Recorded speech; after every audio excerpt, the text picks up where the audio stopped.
what did I break? Wah, wah.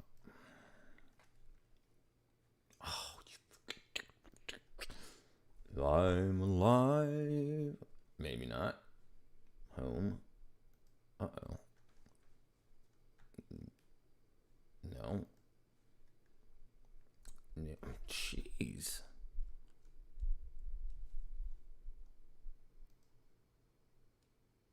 Okay. All right. I see. Boom, boom, boom. What up, Super Obama? Jeez, that was fast, brother. All right. Boom, boom, boom. Boom, boom, boom, boom. Where am I at? Bam. Oh, why does that not work? Bang. Show server roles invites. How do I?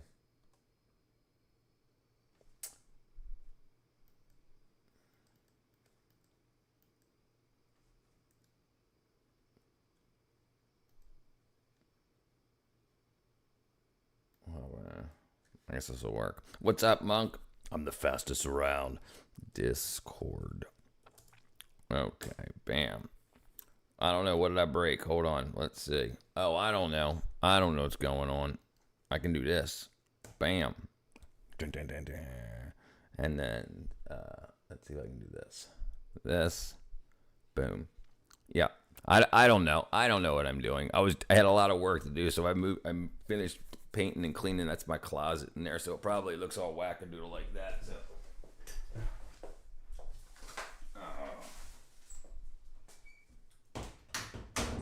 I think it's the same camera angle as it was yesterday. Got a big old 5-gallon bucket of paint. New camera angle by the day. What up, beta bait? Dun, dun, dun, dun, dun, dun, dun. Super fast. All right, let's see. Oh, I broke that too. Okay, let's see. Boom, boom, boom. Okay, let's see what the internet's got for us. I went to Mexico to find the crater, but Donald Trump took me hostage and said, Donald Trump doesn't rule Mexico. Who's the leader of Mexico? I don't even know her name. President of Mexico.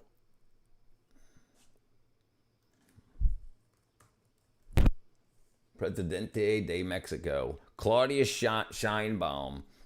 That's the president. So Sheinbaum took you hostage, and I'm not going to say anymore.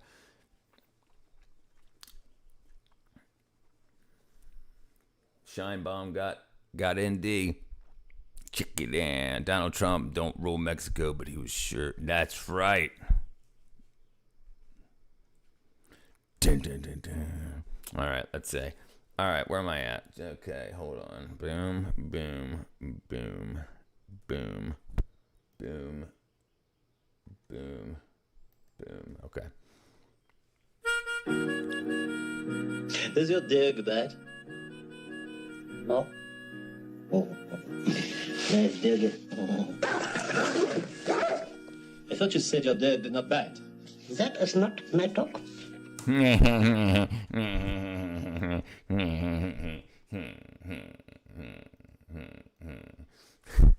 That is not my dog.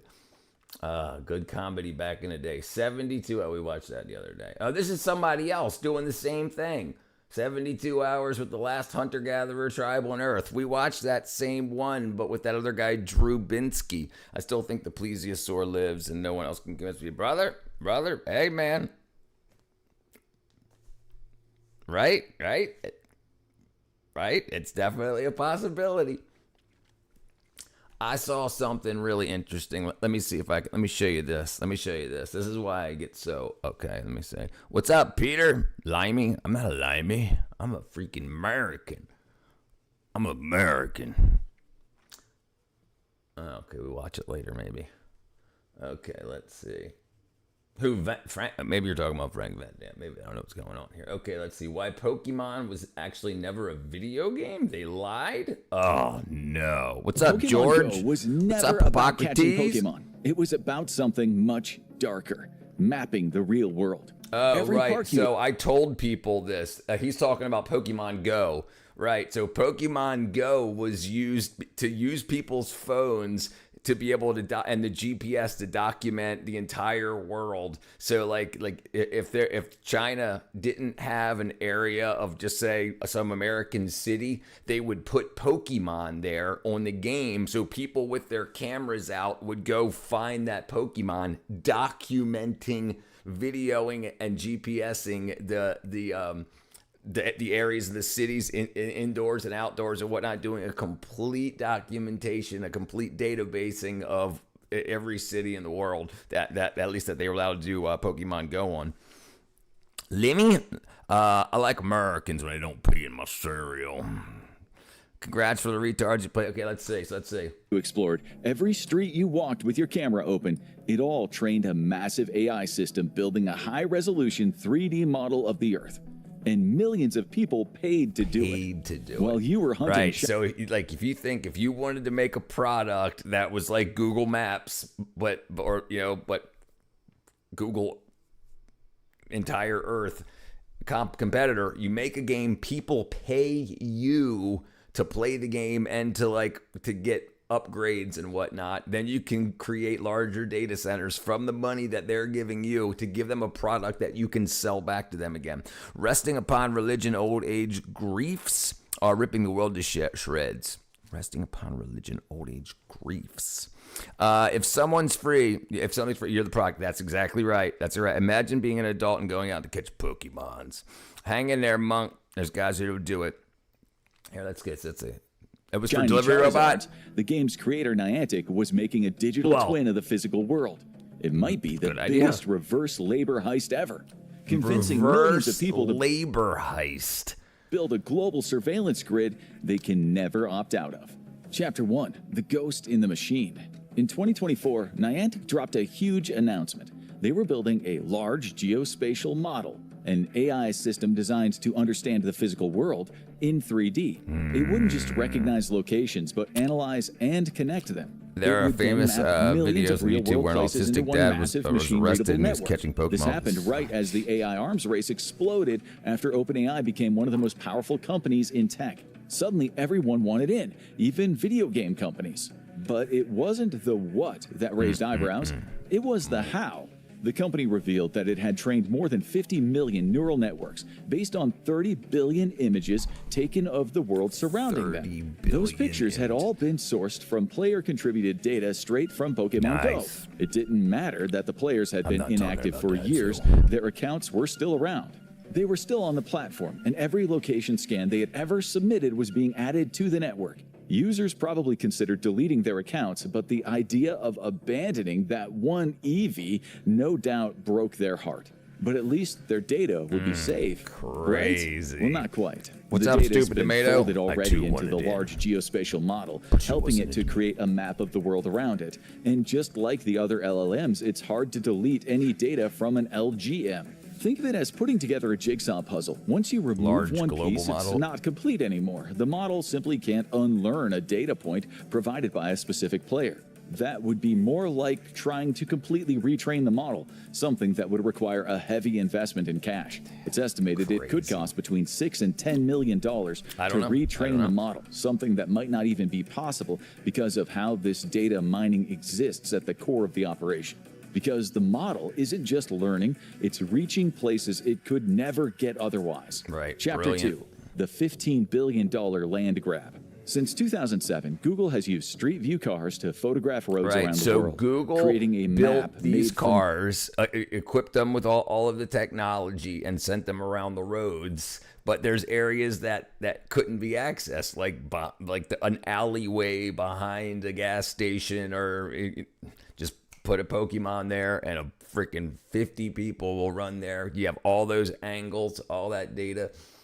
Real images of real places. But Street View has a major limitation. The cars can only access public roads. That means parks, walking trails, malls, campuses, interiors, and countless private or hard-to-reach spaces remain largely unmapped. I never played it. They're known as the last meter. But Niantic changed all of that, and it did it using your foot traffic. It took millions of Pokemon Go players and turned them from a fan base into a global data collection network. Brilliant. Suddenly, players Mean were out there Lamb mapping Lunch every is inch of back. their towns one walk at a time, Monk, you're freaking and it nuts. succeeded far beyond the company's wildest dreams. The estimated cost of hiring professional surveyors to map these spaces and build a usable geospatial knowledge base was over $15 billion. But Niantic didn't just avoid paying that, it made a profit.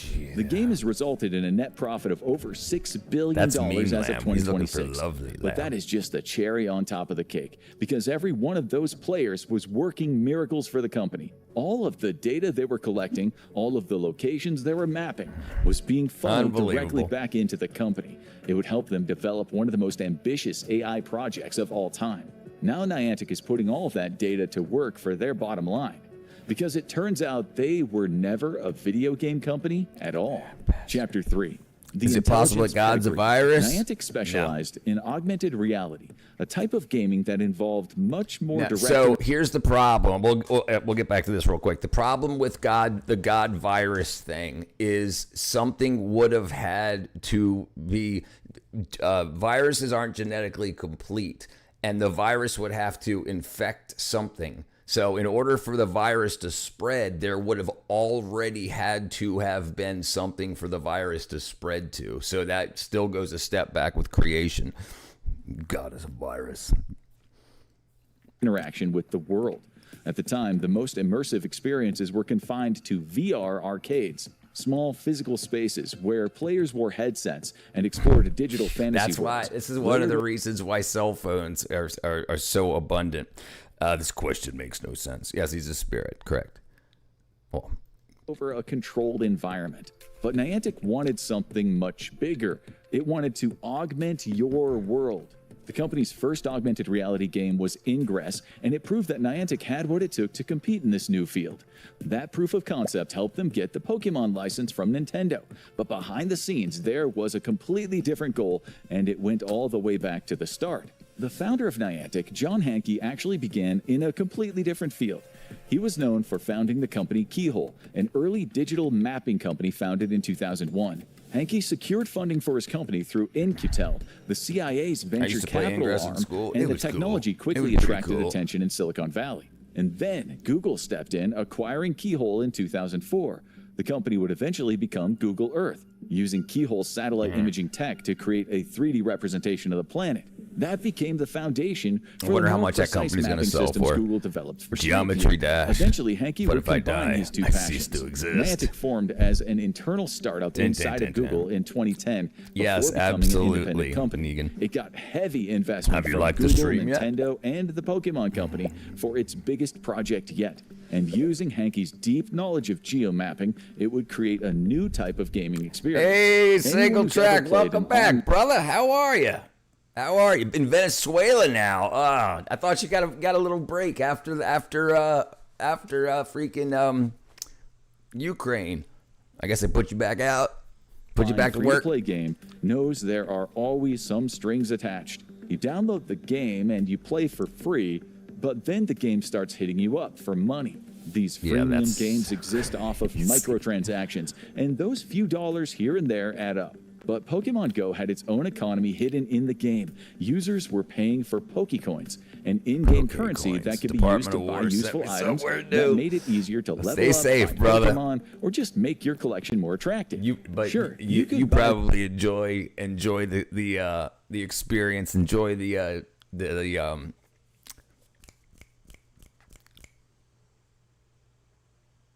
can't think of the term. them using real money, but there was also a way to me earn too. them through Oh, yes. AR mapping tasks. These were often time-consuming, walking-heavy tasks that served a behind-the-scenes purpose. It helped Niantic map the area where Pokemon Go was taking place, and users were all too happy to do that, Right. completely That's unaware so they crazy. were being North exploited. Korea next. Chapter 4. The Poffin Paradox, Reverse Labor. That's so Poffins brilliant. were one of the most useful Stupid items. in tomatoes the ready game. good, Iran. Essentially a supercharged pet treat, and they cost 100 Pokecoins. When you factor in the value of Pokecoins and how long it took to earn a Poffin doing these tasks, players weren't actually engaged in gameplay. They were essentially working for the so wage crazy. of roughly Yeah, $1 brother. an hour. And they were doing it happily. In the early days, users were doing these tasks regularly, desperate to get their hands on these items by any means necessary. But then people started talking. The initial novelty of finding Pokemon wore off, and a drop-off happened. But if you looked at any Pokemon forum, these tasks were seen as one of the biggest sources of later player frustration. These AR mapping tasks usually involved physically walking around and recording continuous 3D video scans of existing Pokestops or gyms using a phone camera. While they weren't essential for playing the game, they were usually the fastest way to get important items if you didn't want to spend real money. So people stopped playing. That's brilliant. That point, Could you Niantic react to the had gotten what they PlayStation wanted 2 already. prototype sensor Users reacted might to have felt this? like they were playing a cute game, but what they were essentially doing was data mining for Probably. a powerful tech company, all while being paid pennies on the dollar for the privilege of spending those same pennies in the company's store. It calls back to the old company script where laborers in isolated locations That's weren't so paid real nuts. money, but tokens that could only be spent at the company's own stores. Right. The result was a closed loop. Labor Right, was same thing. It's been happening for years. What's up, John? Please, no YouTubers do that ever. exchanged for currency that just flowed right back to the company, often at inflated prices. The workers provided essential value while having no economic exit. And the data those Pokemon hunters mined turned into an incredible... So the same business model, the same thing that is going on in China and other areas in the world that have a lot of manufacturing, that they give you a place to live and they give you ways to buy food and drink. Even they have bars in a lot of these manufacturing facilities also. So you don't ever have to leave the building. But they pay you in a currency that can only be used in the company's stores, the company bar and whatnot. And you have to convert that from your paycheck money, or you'll get bonuses in that other money. So you'll stay. It's so crazy. Yeah. Sometimes I just laugh. Precise and potentially terrifying technology. Chapter 5, the patent on reality. Niantic, as part of its relationship with Google, has been aggressively staking out a space in the AI sector, and one patent might be one of the most significant to make its debut Using in a the cell field phone. in years. Albert and it anxiety. might affect you a lot more than you think, because for the first time, a Did company... you fail first grade and got sent to 110th grade because you were too smart? That's what happened, brother. That's what happened, Colonel. Now, I've been in this grade for a year. is trying to patent reality itself. Can this company really stake a claim to the world we live in simply because no one else got there first? Patent No. for But reality. also, yes. The official title of the patent is Generating 3D Models of Real-World Objects. It describes a system for building detailed spatial models from user-generated images. Niantic used the data collected through Pokemon Go, photos, movement patterns, and location signals to help construct what it calls the a phone visual... has the accelerometers, gyroscopes, GPS, and cameras. Right, you can do everything. I owe my soul to the company store, brother. Positioning system. Instead of just How you been, building John? maps, the goal is to create environments in 3D using crowdsourced imagery. Over time, the data feeds into a larger system, a digital reconstruction of the real world I recall. that exists inside Niantic's infrastructure. It captures both public spaces and privately accessed environments at a level of detail traditional So mapping never imagine reached. the inside of your bedroom is completely mapped. The inside of your house, your kitchen, your bathroom, everything that you played Pokemon Go in. Some companies got every square inch of your property inside. Now it all belongs entirely to one company. What Niantic has done is essentially create a digital twin of our world, and that allows them to locate any spot on the Earth within seconds. As long as someone is actively using the augmented reality camera, Niantic has access to their location, and they can find the person in real space using the digital twin of our world. While standard GPS has been able to track people for decades, it only puts you inside a general radius. This 3D system tracks you Couple down meters, to the right? exact centimeter. If you're playing Pokemon Go or any Niantic product, the odds are the company knows exactly where you are right now, down to the step.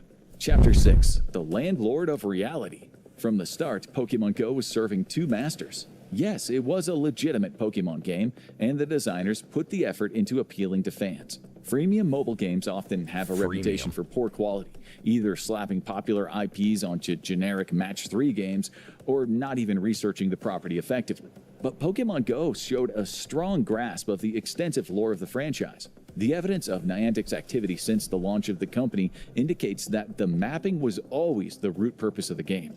While fans were frantically searching for a shiny Pikachu, Imagine how many people got in trouble trying to catch Pokemons inside of other people's properties, brother. And there used to be like signs on doors saying no Pokemon, go in here and put your phone in your pocket. I think that was towards the end when people started figuring out like what it was. Niantic was collecting every bit of data and using it Because remember, to your create microphone's on also. So if you're saying anything, they've got all that. If you're talking to somebody when you're walking around playing Pokemon Go, all that audio data, everything proof you of concept said, for everything the you digital bought duplicate of the on the world we street. live in.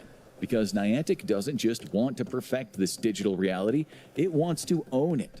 Niantic has been developing new and powerful tools for augmented reality since it launched, with its Lightship platform being used to manage its top games.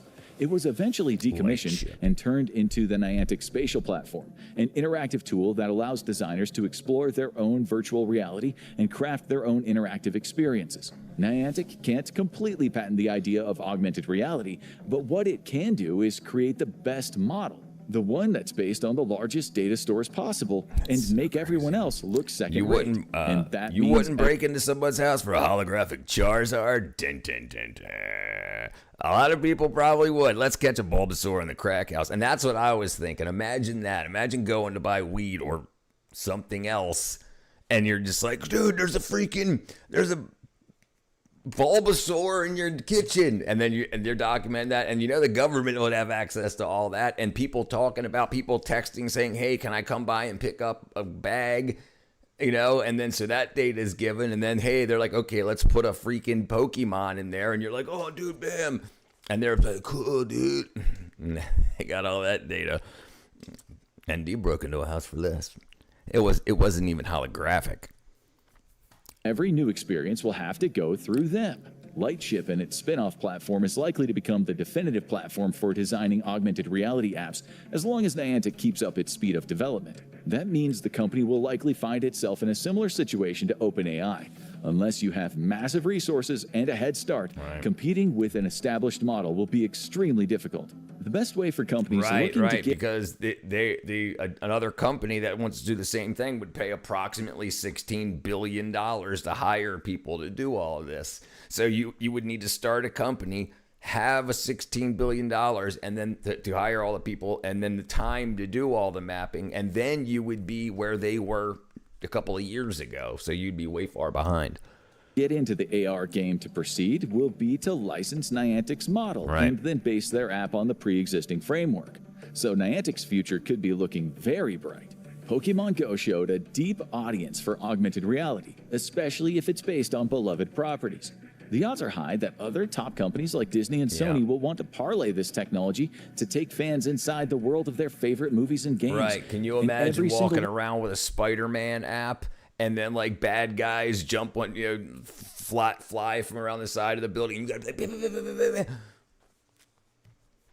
dude, it's all gonna happen. One of those apps will be paying rent to Niantic.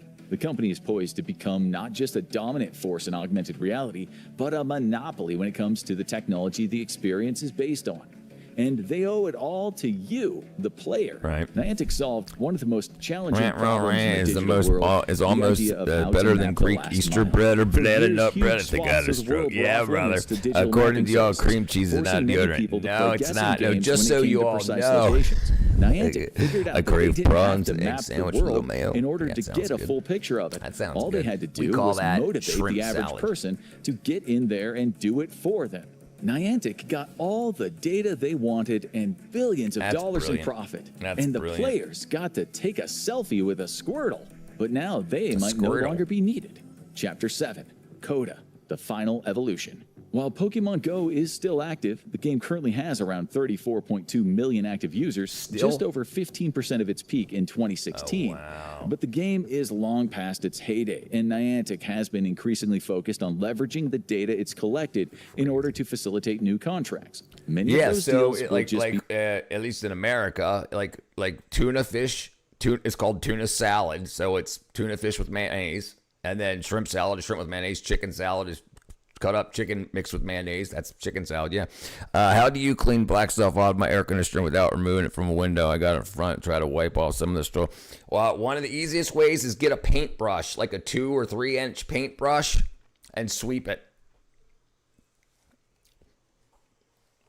for other games and apps using the digital world users built for them. But that's just the start of the potential. Pokemon Go has helped to create an incredibly detailed virtual world with all of us in it. And that information is incredibly valuable. Imagine all the, we are silly. Imagine all of that data. Imagine like the things you do and you don't think anything about it, that you're being completely recorded, documented because you told the game, okay. Speaking of Squirtles, I got a nut for one stop. Freaking wackadoo. It's said that if Google Street View can tell which street you're in, Niantic's visual positioning system knows which brick you're looking at. Wow. That information could be useful to digital marketers who would be able and drone snipers do micro-target ads to people as their phones ping right as they walk by a store. But in a more serious usage, the software could be turned over to the police. Right, so actually, I was working on something like this years and years and years ago for companies that when you're walking by a company, the GPS location on your phone will let them them know when you were in an area, and if you were part of this program, any coupons or sales happening that day at that store would ping your phone. And so you'd be like, hey, you know, you're a couple of blocks from this store. You can buy one, get one free peanut butter or whatever. How squirrels feel on No Nut November. They go hungry, brother. They go hungry. If they need to locate a fugitive before they get out of town. The model is almost complete, but the implications of it are endless. And the user might just become irrelevant. From the day Pokemon Go launched, the fans were out in the streets playing and helping to create a community of trainers. To them, the game was real, and they loved their virtual pets just as much as Ash Ketchum loved his Pokemon. But to Niantic, the fans were always a means to an end. Everyone who played Pokemon Go was part of a massive data collection operation that leveraged the love of the game to create an army of motivated data collectors who were helping to build the digital panopticon without ever knowing it. But nothing lasts forever. Or does it? The gaming industry is littered with free-to-play games that were no longer profitable, and they were abruptly taken off the App Store. Pokemon Go is profitable now, but that might change. And once Niantic has all the data it needs, it has no reason to keep it up. That means the players could one day wake up and find all their hard work has been erased. What we should be putting our money in, pets trying are to now protect digital these vapor, people, leaving these no kids. trace. Not Well, the freaking- except for the massive surveillance infrastructure that every Pokemon Go player crafted for over a decade. But is everyone chasing a mirage of the next big technology? Find out the shocking truth, and the AI gold rush is dead. The AI gold rush is dead. Stupidest deaths in history. Horrifying things Genghis Khan did to his enemies. 30,000 people in one building. Damn, where that's at? Dude, it was so freaking hot today. Oh, man, it was like 92 degrees and humid. I make a bleach solution for my AC and I spray it down a couple times inside, blow it out real well with air. Be careful not to breathe in, not to break the wheel or get the moisture on the panel. Yep. Yeah, that's why I typically, like, if it's not a lot, I mean, I don't have an indoor unit anymore, but like a 3-inch paintbrush, you can sweep it pretty clean. If you don't get any moisture in it, then it doesn't clump up. If you spray it with something, then it's going to bond together, and then it can become like concrete on there. Yeah, I just sweep it as long as you say, "What's up, Shiva?" Mom, I'm going out to catch the Pokemon straight out of Compton. Look at that. He's even got the accent mark on the E. Straight out of Compton. Crazy mofo, Ash Ketchum. All right, he's eating Africa's wildest fish.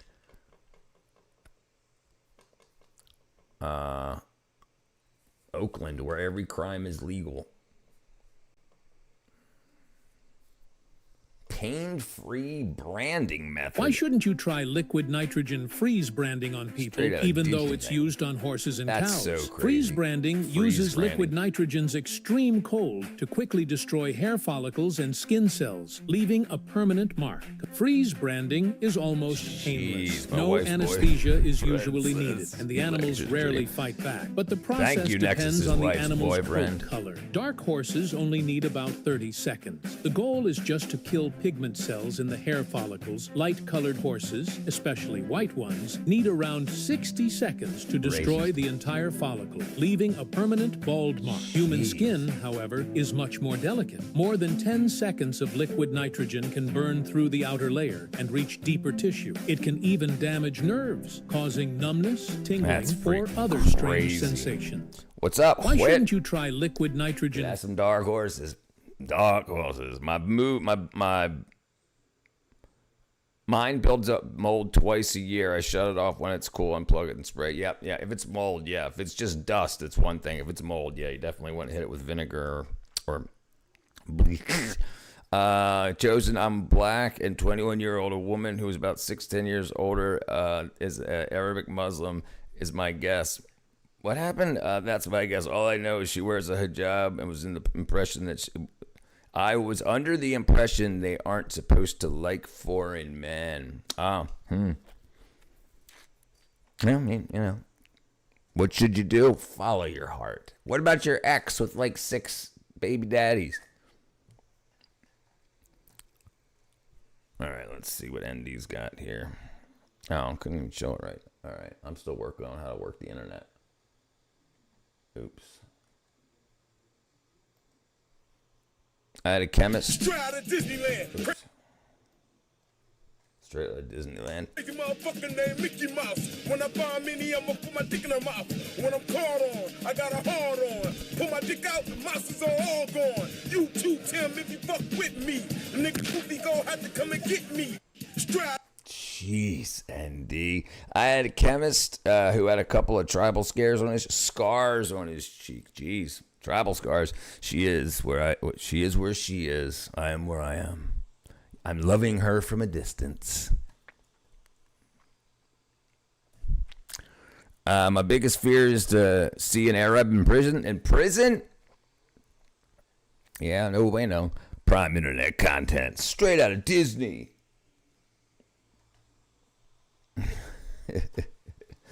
All right, let's see.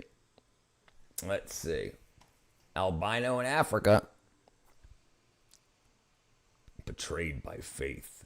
Food market in North Vietnam. That's you, ND. Elon Musk delivers an emotional message for humanity's future because he's the world's first trillionaire. Mickey Mouse is definitely strapped. Let's see. A day in the most polluted city in the world. Damn, that's a fat little AI baby. So basically respect my urges more than someone's religion. What do you mean? She's got freedom. She's got free will. Just saying. I'd ask her what she wants. Dun, dun, dun, dun. All right, let's see. Workers held captive at McDonald's with zero pay. I'm telling you, man, slavery's bigger than you think. Minnie Mouse grew up. Man, I got freaking. I say, hey Minnie, Mickey's home. Why are my dreams so bizarre? Very bizarre, brother. Listen to your dreams. Everybody talks about free will, but nobody frees will. You got the same hat as that dude in the video rapping. Yes, dude, I worked with him. Chosen brother, I'm here to help you, my friend. I'm here to help. I'm here to save the world. Okay, let's see. 4 fascinating ways to turn trash into fuel. This is evil. Oh, refreshed on me. Oh, yeah.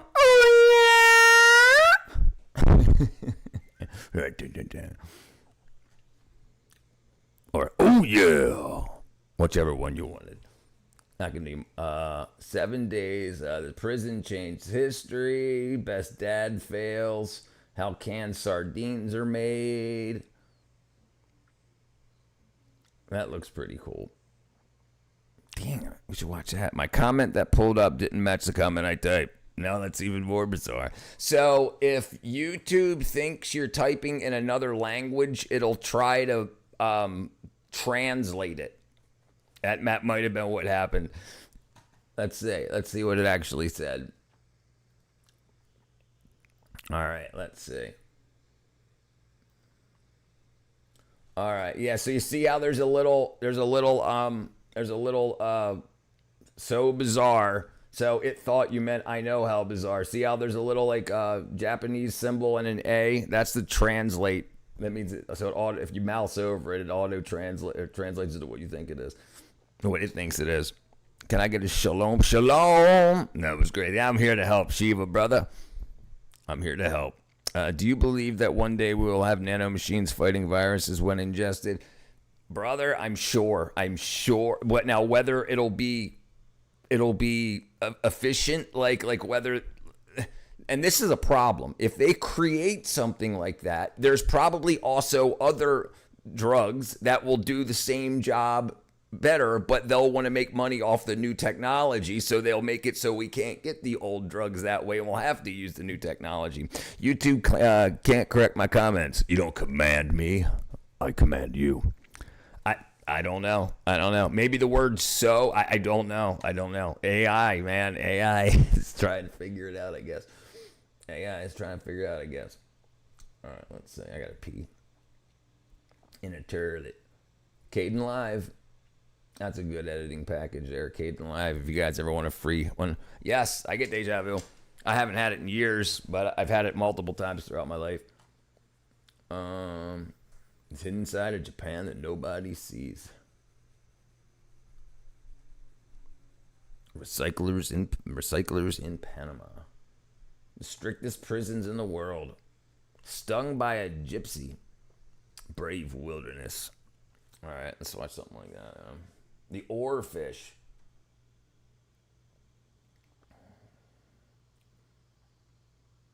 Extreme workers in the worst jobs in the world.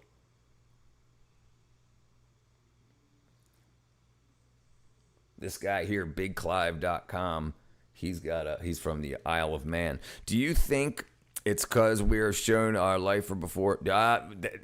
So I've thought about it a lot. And I've read about it and read the theories about deja vu, and I've tried to come up with my own theories myself. I've thought about things like it could be a cosmic ray flying from outer space that kind of hits like a neuron and like puts us in like a dream state for like a fraction of a second, but then it would have to hit like around the same neuron to give you that same feeling again. But it's weird when you get the feeling like throughout your body, like I've been here before, that like emotion, that like the deja vu like emotion, that's really, really weird stuff. I couldn't find any good theories. I mean, a lot of theories, but not like something and nothing definitive. Pope Leo, I don't think much of him, brother Shiva. I had deja vu strongest in my younger years, then decline. And I think that happens for a lot of people. I think a lot of times kids, they don't know what deja vu is, but I think kids experience it a lot more. I had a very vivid, amazing dream when I was a teenager that came true in 2024. Hey, pay attention to your dreams. Pay attention to your dreams. Bad smells. Vitamin D mistake. Inside Africa's white slums. Bam. Expelled Asians from Uganda. Surviving negative 40°C. Children of Mongolian sewers. Yeah, that's crazy. You never had deja vu? Yeah, it's great. It's a very, very weird feeling. It's definitely a very weird feeling. No, deja vu is when you have the feeling that you've seen something or been somewhere before. Like you walking down the street and all of a sudden you're like, I've done this before. I've walked this same step. I've walked past this. Like you feel like you're remembering something from like a past life. It's the overwhelming feeling that you've experienced this same experience before. I'm getting really fed up with this YouTube censorship. I can't say shit. What up, Robert? Many of us have been here longer than we bargained for. Yeah, I agree. I definitely didn't plan on being here. I didn't expect to be here this long. That's for sure. Bob Ross. Uh-oh. Cannibal Island. 26 million views. Damn. Should watch something like that. You have, okay, yeah, there you go. Right. Like you're doing something, like somebody hands you something and you're like, I've seen this before. And it's like a weird feeling. Like you could be somewhere completely new. You fly to a new country, you're walking down the street, and then all of a sudden you're like, I've been here before. It's like, yeah, it's really, really interesting feeling. Okay, let's find something with deja vu.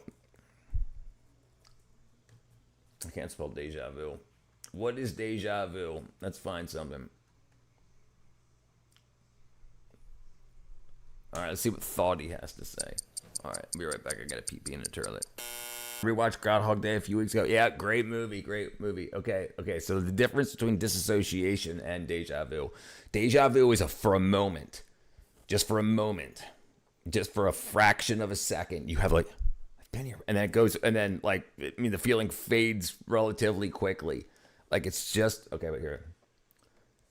Deja vu versus disassociation.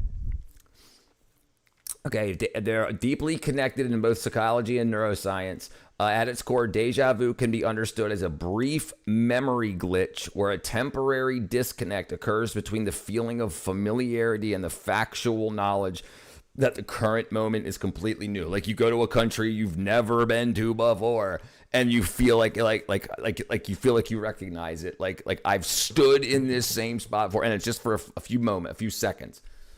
Okay, metacognitive disconnect. Psychology. Okay, that's deja vu. Deja vu happens to 60-80% of healthy individuals, also heavily reported by people experiencing heightened anxiety, extreme stress, or trauma. Research indicates deja vu by itself is rarely a sign of pathological disassociation. However, frequent or severe distressing dissociative episodes indicate that the brain is struggling to process the present moment, often in response to acute stress or trauma. If someone you know has experienced, could it be because the Holy Spirit lives inside of us and God is outside of time? Brother, I've talked to people about this, and its connection to spirituality. Obviously, we can't know, but it often doesn't seem to make sense, benefit, or hurt us in any way, right? Like you would think if it was something like that, it would either benefit us or hurt us. It's not the feeling of I shouldn't walk down that alleyway. You know, it's not that. That's not deja vu. It's something that's like that, or like the feeling that somebody's looking at you. Those are both like things that were like can help. Yeah. Anyway, have you had disassociation before? I used to live with constant state of dissociation until I was like 23 years old. Not that I know of, brother. Not that. No. I don't think I actually have. Don't go towards the light. The trap that keeps us the other direction. Go toward distant star. That's home. OCD and disassociation. Yeah, I'm sure that there's a lot of times people with OCD have high anxiety. That's part of the thing about OCD is like they have anxiety that wants them to keep everything in a certain way or do something, and that's can trigger a deja vu. What did happen is where I had these dreams where I was so emotional. I thought it really happened. It could also be due to my depression. Sure. No, that can absolutely be a thing. Deja vu is usually a weird but comforting when it happens. I'm dreaming, but scary. But so I was never fearful, and it wasn't like a positive or negative feeling. It was just I've been here before. I've been like you'll walk past. Like I remember this one time I was in this place. I went to this city I've never been to before, and I walked past. It was like a fire hydrant and a light pole that were like right next to each other. And I'm like, I've seen this fire hydrant. I've never been to the city before, so I haven't. So and like it's just it feels like you've seen a photograph, or your mind has taken that same exact picture, has seen you're standing in that same exact spot, your eyes at the same exact level, the same distance from this wall, and you've seen through. It's very, very, very, very odd. I had a vision that felt like deja vu, but it came true in real life. I think I might be an alternate reality line for a brief period, brother. It's a good excuse, a good of a definition of any. I had high anxiety from childhood PTSD.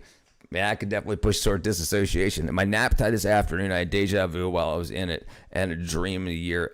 You know what? I've heard people say stuff about this deja vu in dreams, but I wouldn't expect. I mean, I guess anything's possible, but I wouldn't expect that. If you know you're dreaming, then you know it's either something that's happened before or you've never seen before, because things happen in dreams that you've never seen before. I guess whatever triggers that chemical release or whatever it is, I heard my brother told me back when I was like 14 or 15 years old. He said it's when a spirit walks through your body, like a ghost walks through, and then it's just like so it's the ghost in your body for a fraction of a second that's seeing the same thing that you're seeing, but the ghost has seen it before. Like the ghost, in like cartoons and horror stories and stuff, where you hear that this person, like they get out of this, like the person that gets out of a seat walks out in the street and gets hit by a car. So their afterlife is just them doing that over and over again. And if you're walking down while that ghost is doing it, yes, they've seen that before. And it's the spirit and your spirit or your consciousness, like seeing two things at the same time. And that was as good of an explanation as any, right? Sometimes I know what people say about. Sometime I know what people are about to say word by word. Brother, I tell you, I feel the same way too. A lot. OCD is also depression. I had to do incantations due to trauma, insecurity, and fear of abandonment. Yeah, brother, that could be some rough stuff to deal with. Deja vu. And between 60 and 80% of us will experience it at some point in our lives.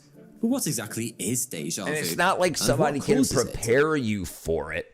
You only know it when you have had that high-pitched ringing in your ear when you're just like walking down the street or doing what, and then all of a sudden you hear like boo, like really, really loud, like really high-pitched. So I've also heard that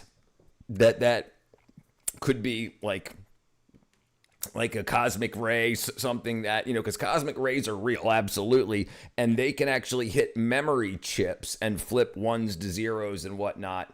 So if you happen to have a cosmic ray and it would go through your cochlea, the part of your ear that's got all the little hairs in the inside the inner ear, if it hits one of those hairs or whatever, it hits it like a guitar string with a lot of energy. So bing, and it made sense too. It's like I can't decline to say it's not. Yeah, you had that. Yep. And we're supposed to get the soul. We're supposed to get our soul memory back in the fifth dimension, the fifth detention. Was considered also something that was part of the theory that we've already lived this entire life before and we're just living it again. And I've also heard something cool. Creative that said. We have, if you know how tape works, like if you're in a cassette tape, it's got an erase head right before the record head. So if you're going to record something that on a cassette tape that's already got something on it, if without that erase head, you would overlap what was on there before. So you have to erase it. So it was basically like we have already lived this life, and the things that make our memories erase the memory right in front of the one that's being recorded now. And so that deja vu is that erase head glitches for a second and it doesn't erase that thought. So it's an overlapping, like kind of like tape bleed on analog tape, where you can hear something from another track because it's magnetically bleeding over. And so like we're just doing the same thing over and over again for 75 years or however long we live. And then for some reason, the brain didn't erase that memory. So you have two memories of the same thing while that new memory is being written. It's just like, so it doubles up the feeling of it. It's weird. The vision wasn't that good, but it made me feel more complete as a person. And what I've been experiencing as a human on Earth, unexplainable. In a major way, I've been thinking about what I'm thinking about. What am I thinking if you have those powers? Oh, you're talking to him, right? Okay. Bible says we only live once, but God is guiding us through this outside of time. Right. Yeah. Nobody like that. It's just cool to talk about. It's cool to think about how the brain works and how everything works, why we have those things and what could cause it. Dude, it could be caused from radio waves going through our head. There's radio waves, there's Wi-Fi waves, your cell phones, and there's going through every single inch of the room, every day. But you would think if it was that, you would have deja vu more often. Why is it so infrequent? You can't even interpret the jeez. Monk, calm down, brother. Why did I get what I did get in my life is I see these floaters like clear out and spinning around best I can. Yeah, so a lot of times those are, so they have ones, if they stay there all the time, that's actually your vitreous humor, the gel in your eyes that gives your eye the shape.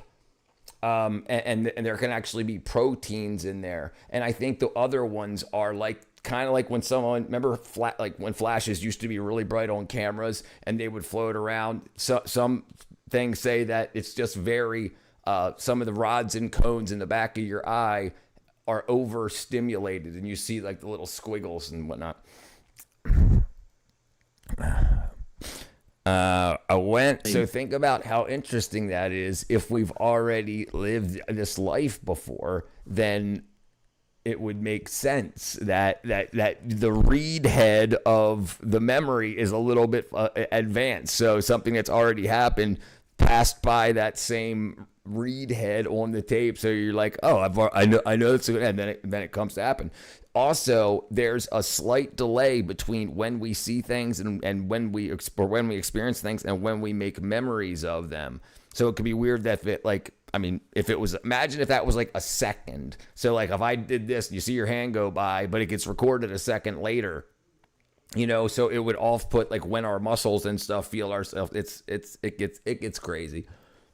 It'd be a cosmic ray or a high energy radio wave or something that, goes through and just triggers that feeling. Also, I recognize I have brain damage where I can't find a word I need to use for like 3 days later and it comes out of the blue. Wow. I used to have that all the time. We used to call that brain fog. I don't have that. I used to have it really bad until a couple of years ago. Now I have it that I can pull it up in a couple of seconds. And also, an interesting thing we've talked about here before about the insulation on. What was that? The insulation warning. Heads up, we detected what?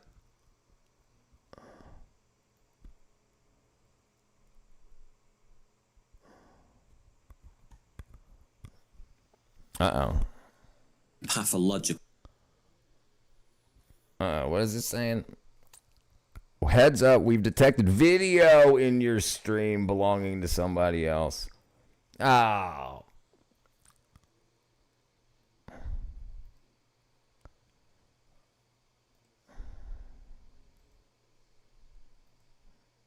Well, that seems awful weird. Your stream may be blocked temporarily. I guess we can't watch this. I just got a head. It says warning, heads up, we've detected video in your stream belonging to somebody else. Your stream may be temporarily blocked. If you plan to continue, please ensure the content owner has been added to your channel allow list. Jeez. Come on, Thoughty. I thought you were about free distribution of knowledge here. I guess he wants the money now.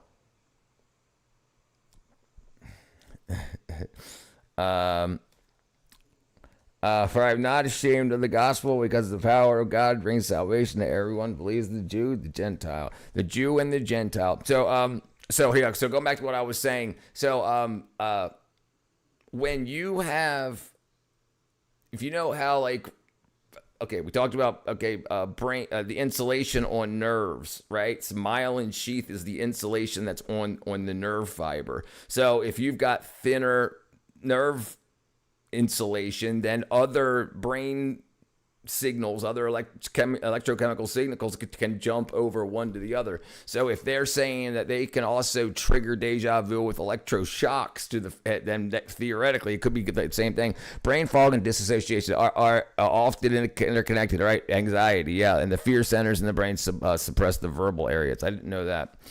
Do you think that Whitley Strieber, do you think that Whitley Strieber is out of his mind or just a charlatan? I don't know who Whitley Strieber is. Damn it, freaking Thoughty. Whitley Strieber. Let's see, who is this? Yeah, I don't even know who he is, I don't think. American writer, best known for horror novels, The Hunger and Communion, the fiction about alleged experience. I have no idea. Writes about the paranormal. Yeah, I got no idea, brother. I've never heard of him. I mean, either that or I forgot him. That's why we can't find words when we're angry or anxious. That makes good sense. So we repeat the same phrase over and over. I think that's why women bring up things from the past when they're mad at you. Yeah, no, I got you. Yeah, absolutely. Yeah.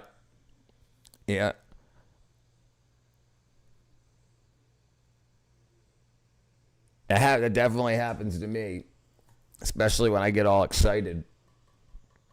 Okay, let's see. I guess we can't watch Thoughty 2. Let's see. Go back here. Boom, boom. Okay, it went away. The warning went away. Thadiel, what up, my brethren? Dun, dun, dun, dun.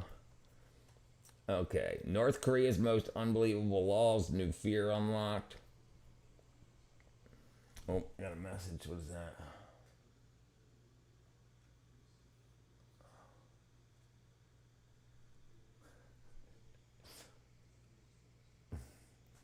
Freaking Yogi. Why liberals don't have an argument? Brother, that's a good freaking point. That's a good point. I always just mostly watch nowadays. That's all right, brother. I appreciate you being here. Right. Well, so I think they get really angry because people have told them they should be angry. Like, how can you be happy when freaking Trump's in office and freaking, like they get so angry that when you ask them what's the actual truth, they just they short circuit, and that happens to a lot of people like that. Like, it seems like people, and it's very odd when you argue with people who are repeating non-truths, but they believe it to be the truth, and they don't understand why you can't get it. But when you ever get into conversations with them, like truly, like one-on-one, not when they're not being embarrassed in front of other people, they're just repeating things that they heard and they've never looked into, and it's it's embarrassing because, especially because a lot of these people are colleged, right? They went to college, they got a degree, and so they feel like they should know more than you that didn't go to college about politics, even though they didn't go to school for politics. They went for theater. Okay, well, great. Well, why do you think that you should know more about things that you didn't study for? Drives me crazy. She drives me crazy. I just can't sleep. I went to a country that doesn't exist. That's cool. All right, let's see. Anger never solves anything. I always regret anger. Right. And I think a lot of people also do, and that leads to growth. But a lot of people don't. They don't feel embarrassed, like the people, the adults that dress up Where's my Disney hat? In Disney garb, and they spend $30, $40, $50,000 on a Disney vacation and stuff, and they wear like wackadoodle stuff in public. They don't have that feeling of embarrassment, you know? And so I don't think they learn. Like, they think their anger is your fault. Like, of course I'm angry, blah, blah, blah, blah, blah. But that's no reason to like destroy personal relationships and stuff when they feel that it is because somebody told them it was. Anger is good. It makes us weak. Definitely makes us weak. The feeling of fear or worry, typically associated with situations of uncertainty. The amygdala is a brain structure that is automatically activated when you hear that bump in the night that launches your anxiety. Fight or flight. And the brain area that could help that calming in that situation is the prefrontal cortex, the area that's involved in executive Reasoning. function. It helps you order your day. But unfortunately, in situations of high stress, high anxiety, what happens is not only is your amygdala activated, but your prefrontal cortex gets shut down too. So that makes the situation even worse. Here's something interesting. There's people with all of that brain missing that are normal people. So is it that we teach ourselves to trigger different parts of our brain for different types of emotions, but most people that have been studied during like live brain scans, they like this seems to light up like so scientists say the prefrontal cortex is where we set up and organize our day. Okay, well, why do people without prefrontal cortexes can they still organize their day? And the more brain surgeries that have been done on awake patients, it's like it's really throwing a lot of what we know about the brain, you know, just because we were taught this, because she said it, because somebody taught her this, and, you know, somebody. So you've got the one team that did all these brain scans and came up with this big study, and then you're not going to go pay for another, some other group's not going to pay for a study to see if it was right. So they're just going to repeat what the first people said. People with childhood trauma have huge amygdalas who take over the prefrontal cortex. Let's see if I can find this. Okay. I think we've already watched this one before, but let's see. What's it called? Dang it.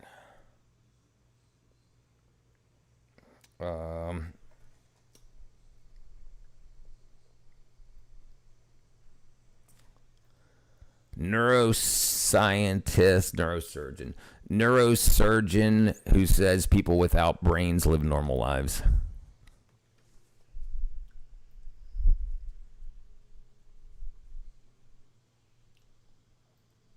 This is just one. This isn't. So this is a brain scan of a man. People need to lost heal those 90% traumas, of but they his don't brain. know how. Well, right, and this is one of the huge reasons with people that get advice for psychiatric problems on the internet, like from people that don't know what they're talking about either.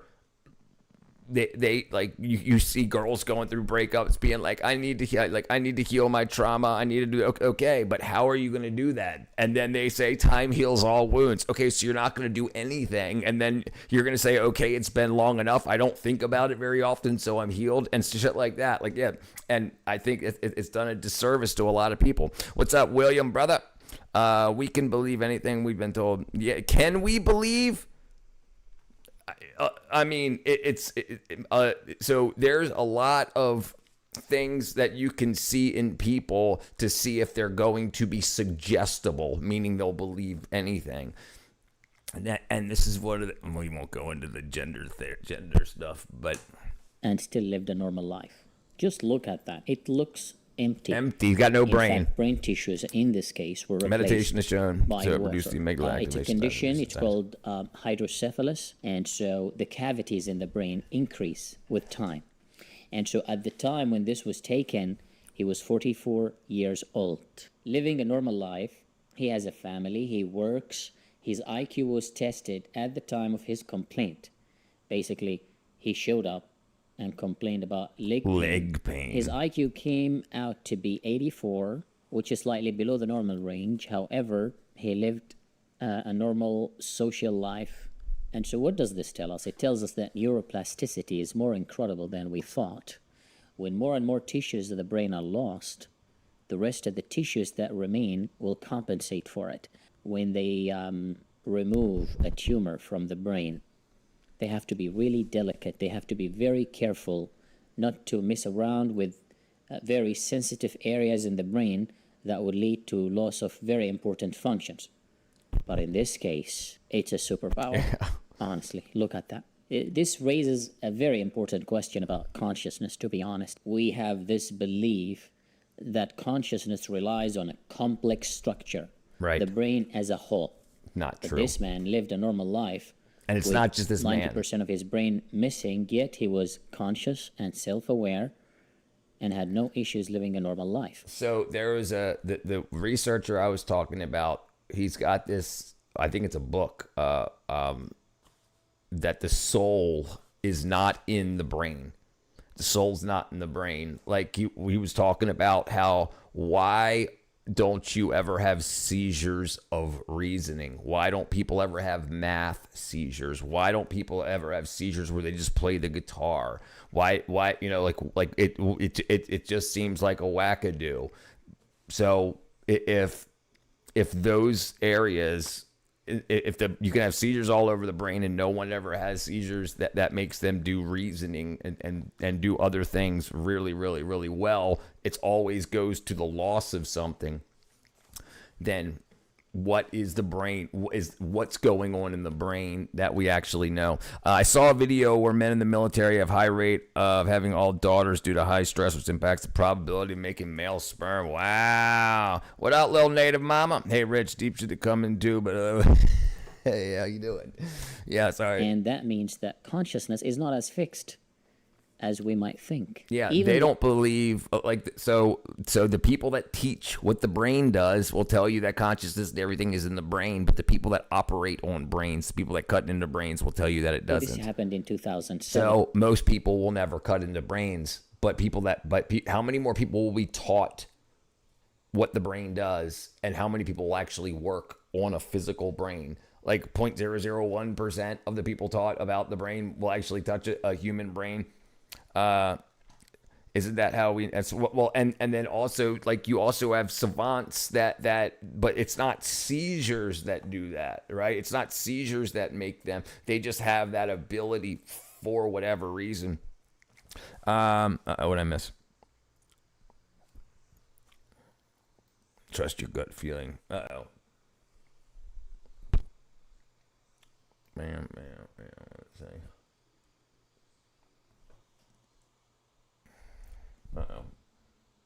Let's see. Okay. Yeah, trust your gut feeling. All right, let's see what this is here.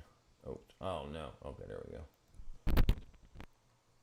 You may have heard that meditation is good for anxiety, but people may not have told you why it's good for anxiety. And it actually has to do with our brain. So I'm Kelly, I'm a meditation teacher, and I love talking. Right before we get into this, what's up, TW?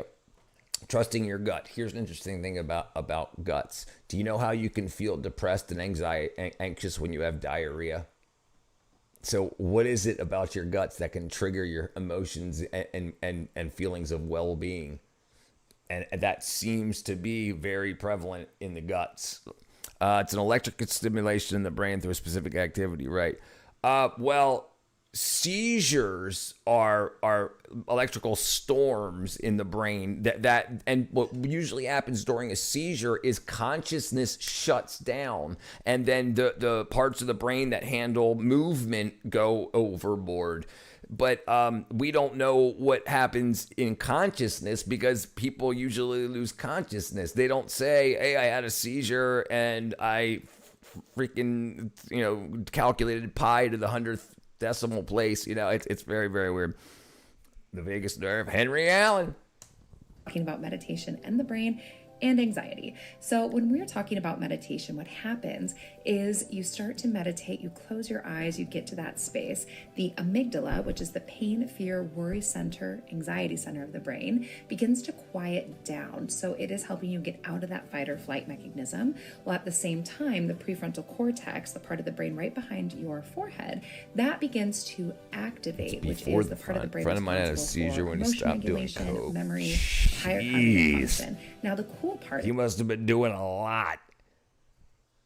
with a regular meditation practice, about 10 minutes a day for about 8 weeks or so, is that the amygdala over time will actually begin to atrophy or shrink, and the prefrontal cortex will increase in mass. So, are you familiar with the controversial underground comic book illustrator? Yes. Robert Crumb, absolutely. Yeah. 3 brothers who were equally abused by his father and mother. Yeah. Molly Collin mother. Yeah, very familiar with Robert Crumb. He did the comic keep on keeping on, or keep on walking, or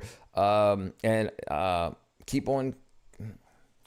Hold on, we'll finish this real quick. What this means is over time, you're rewiring your brain. So you're going to have smaller physiological responses to anxiety triggers and a greater capacity for emotion regulation, memory, and higher cognitive function, all of just 10 minutes a day. Robert Crumb. Yeah, keep on walking, I think it was. Robert Crumb, famous cartoon. Right here. Keep on trucking. That's what it was. Keep on trucking.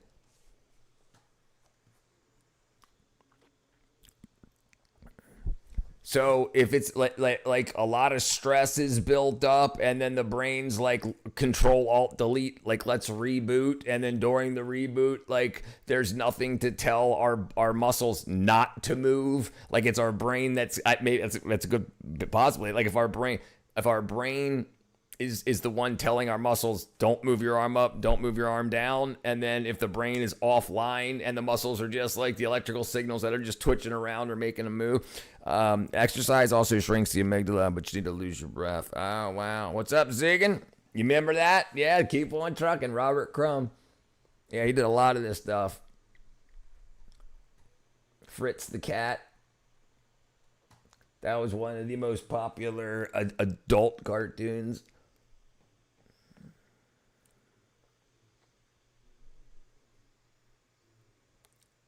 Yeah, this super freaking goth, muscle mommy stuff he did all the time. Let's see if we can find him on here. Yeah, like look at this chick here. She's hard to see, but big old freaking muscular calves and legs. All right, look for Kundalini awakening process.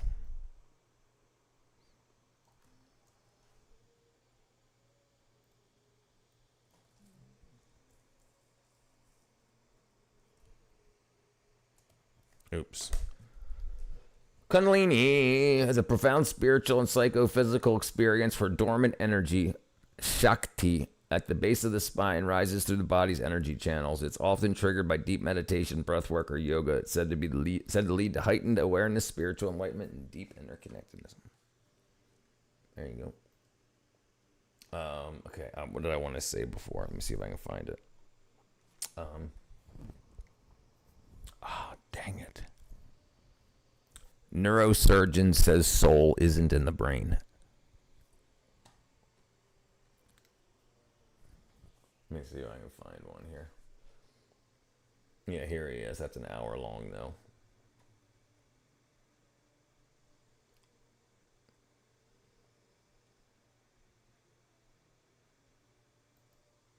Let's see what he says. Over 30 years like of neurosurgical practice and reflecting on neurosurgery.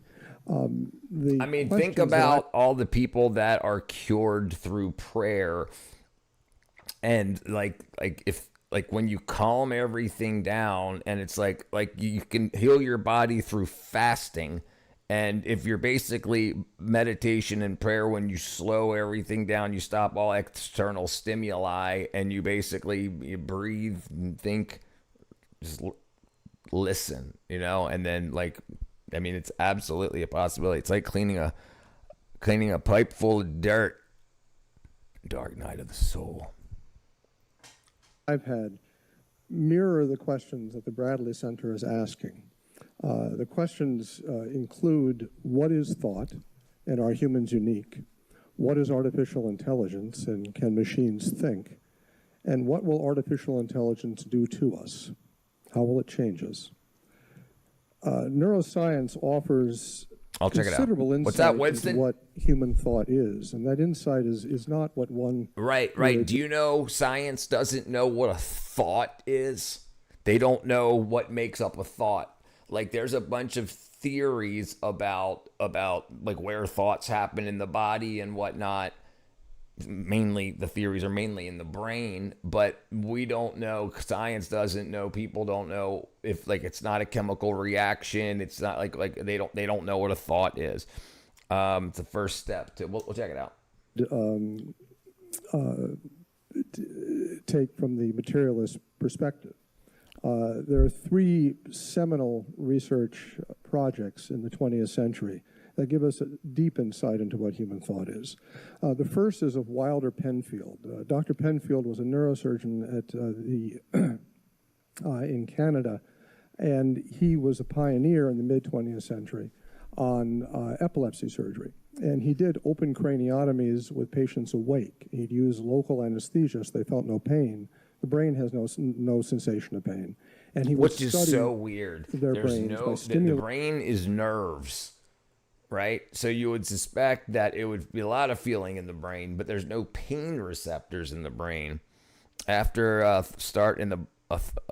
thought starts in the butt, after Kundalini waking, your body cleans its anxiety so it can't accumulate more. Let me pee real quick. Stimulating various regions of the brain to find epileptic foci that he could then treat. So he had experience with thousands of people who were awake while he was stimulating their brains. And he began his career as a devout materialist. He was a scientist. Materialism, he felt, explained all of the mind. And he ended his career as a passionate dualist. And this was based on two observations that he made. The first was that when he would stimulate people's brains, he could cause all manner of experience for the patient. He could have the patient raise their arm, he could have the patient move their leg, he could have them move their face, or even say a word, or see a flash of light, depending on where he stimulated the brain.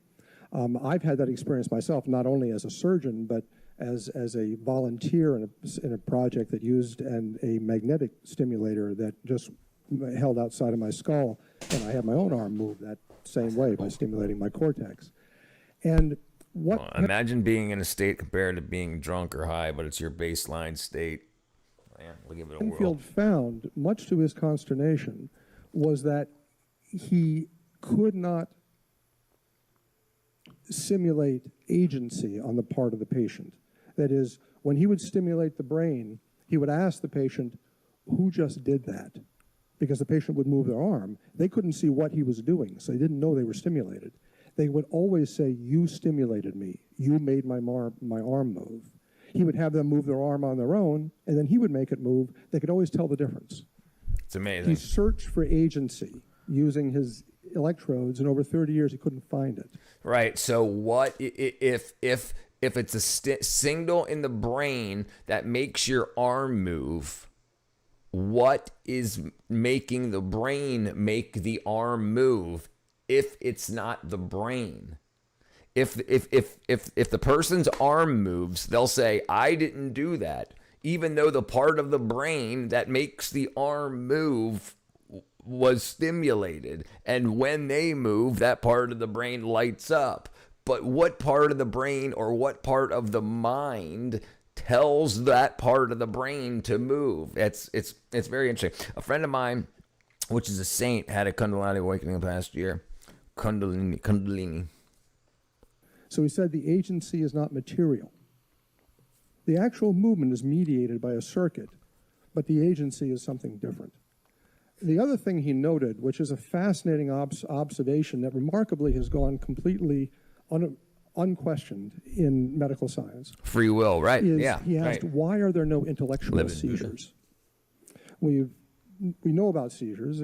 People fall down, they shake all over, or you can have milder seizures where you just move a limb, or your face twitches, or where you have an abnormal smell or have visual phenomena.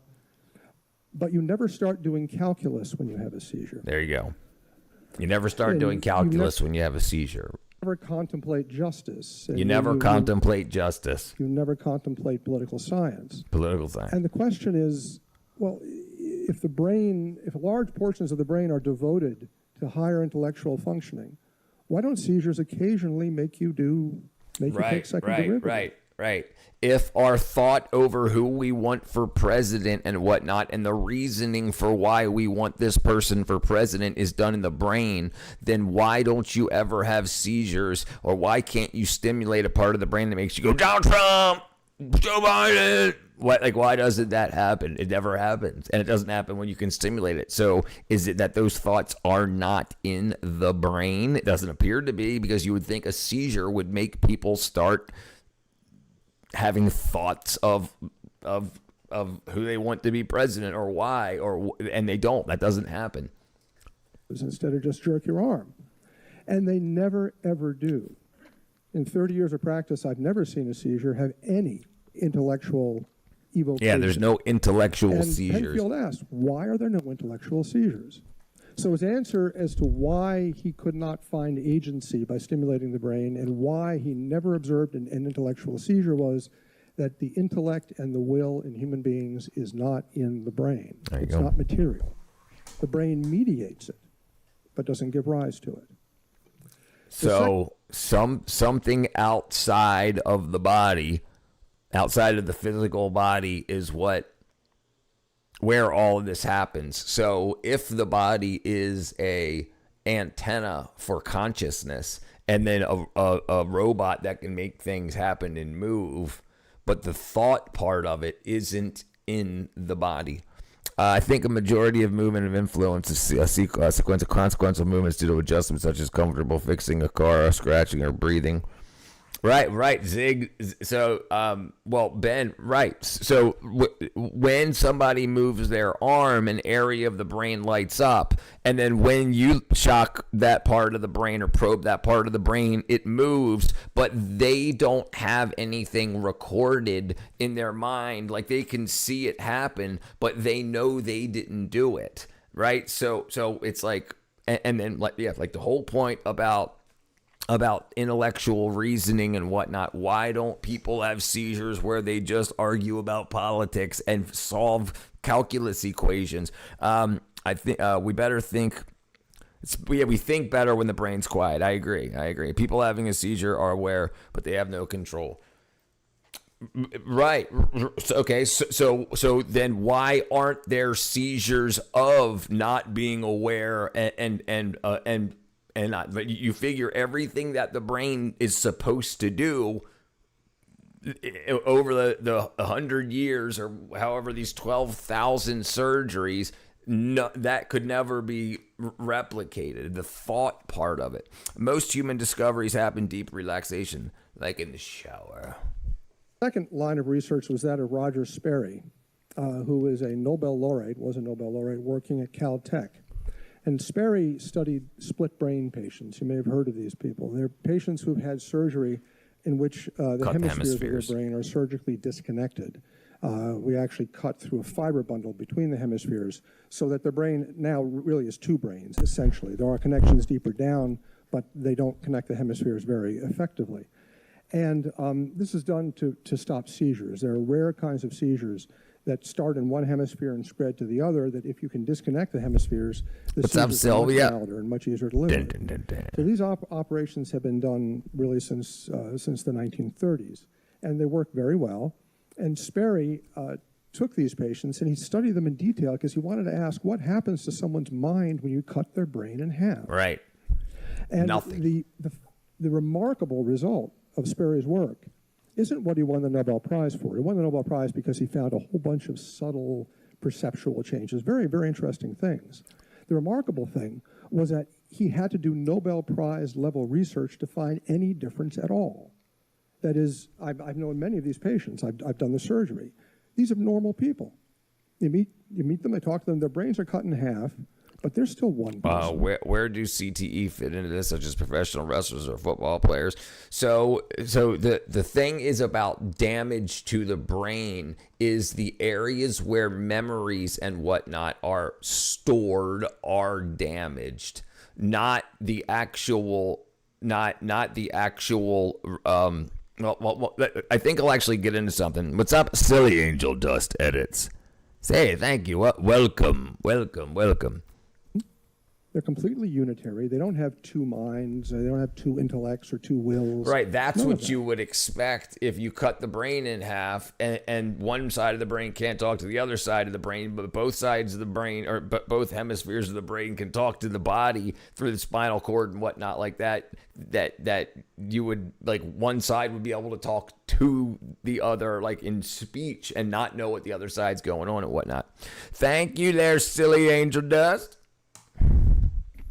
The only differences they have are subtle perceptual things. For example, the left hemisphere is usually the speech hemisphere. And if you have your brain cut in half, only something presented to your right visual field, which is the visual field that your left hemisphere sees, can you speak about. You can't speak about things in your left visual field that your right hemisphere sees, because your right hemisphere doesn't have speech. Now, what people do is they'll look and they'll cheat, even unconsciously. So there are perceptual differences, and they're differences that won Sperry a Nobel Prize for figuring out, but they're very subtle. Your intellect, your will, your sense of self is still unitary, even though your brain is split in half. So what Sperry showed, in the same way that Penfield showed, that agency and intellect in human beings is immaterial, Sperry showed that the mind is metaphysically simple. Yuppie. It can't be cut. You can't split the mind. But you can split the brain, but not the mind. The third line of research was that of Benjamin Libet. Libet is a researcher who I think should have won the Nobel Prize. He's a brilliant man, worked at the University of San Francisco in the mid-20th century. And Libet studied the timing relationship between brain... I tried to keep a guy from swallowing his tongue during a seizure and stuck my finger in his mouth, and he opened his eyes and looked at me as he bit down as hard as he could. Freaking jerk. When you think, you get brain waves usually, and he wanted to know what was the timing between them. It was very difficult research because it's hard to time, but he did. And he particularly was interested in the question of free will. So Libet asked volunteers to make a decision to do something and then do it, like push a button. And he put electrodes on their scalp, and he found consistently that when you make a decision, a simple decision to do something, a yes or no decision, that about half a second before you make the decision, a half a second before you're aware of making a decision, you have a brain wave. And the brain fires, and then a half a second later you say, I'm going to push the button. It made it seem as though free will wasn't real. It made it seem as though unconscious brain activity drove you. Right. Okay. So the young child mind is so imaginative that when they talk to themselves as they were working out dreams and visions. Right. And are we educated away from that? Do we tell children that? Do we say that that's not very helpful in a working society for whatever reason? Or if children were left on their own devices educationally and psychologically, like, what would come of that? You thought you chose to push the button, but your brain really told you to do it, and you mistakenly think you have free will. But Libet, being a first-rate scientist, didn't stop at that. What he did was rather clever. He asked his volunteers then, make your decision to push the button and then immediately veto that decision. Decide, I'm going to push this button. No, I'm not. No, I'm not. And he recorded their brainwaves when they did that. And he found that when you veto the decision, there's no brainwave at all. So here's the thing. This is where good scientists are better than scientists. A scientist that's looking to disprove spirituality or anything extra physical would have stopped when he would have figured out that we don't have free will, and he would have said, it happens in the brain, we don't have free will. But then this scientist said, no, we do have free will because I believe in that we've been created. So he continues on and says, cancel that decision. Say, okay, I want to press the space bar. Don't do it. And then when you say don't do it, there's nothing in the brain that lights up. So it's not a part of the brain that tells you to. Well, here, I'll let him finish it. What's up, Governor Torre, brother? So you have, I'm not.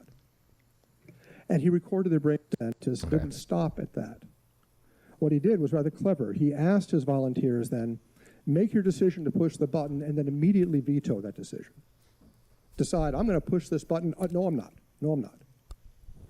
And he recorded their brainwaves when they did that. And he found that when you veto the decision, there's no brainwave at all. So you have brainwave, awareness of decision, veto decision is silent in the brain, but you would veto the decision. So Leibniz said, we might not have free will, but we have free won't. We have free won't. It's like a parasite that controls us. And he was very well versed in theology. Actually, he was rather deeply philosophical and theological man. And he said, "This is a beautiful scientific example of temptation and sin." If you want to be very confused, he said, "We are constantly presented I think with unconscious. Yeah, they don't understand how they do this stuff. To do things. You don't understand how they do it. But we have the immaterial free choice as to whether or not to do it. We can veto it or we can accept it." So he said the original sin is okay thing, and he measured it in his laboratory. So this is one of the things where in science or in psychology where they'll say, I'm this, I'm that, I can't not do this. Yes, you can. You can have the feeling, the brain firing, telling you that you're attracted to somebody, even though you're not married to them. Like if you're married, you don't have to cheat. But people are like, no, like it's, or they have to be. The brain doesn't do that. It's you have to push yourself to do it. Braylon, just trust me. Search you again. Okay, hold on.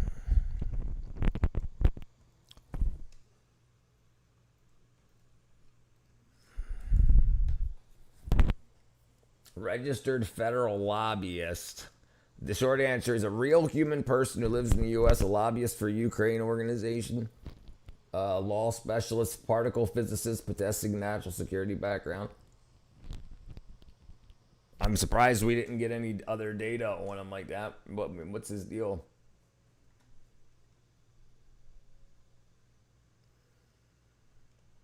The climate change and its impact upon national security. The scientific community is facing the urge task of rethinking outdated climate models. Of course they are. Of course. Of course. Now it's coming up. He's presented himself as a distinguished professional, tax law, particle physics. All right. I'm not going to look up all that other stuff. All right, what was I looking at before? All right, let's see. Monk posted something, y'all. Oops.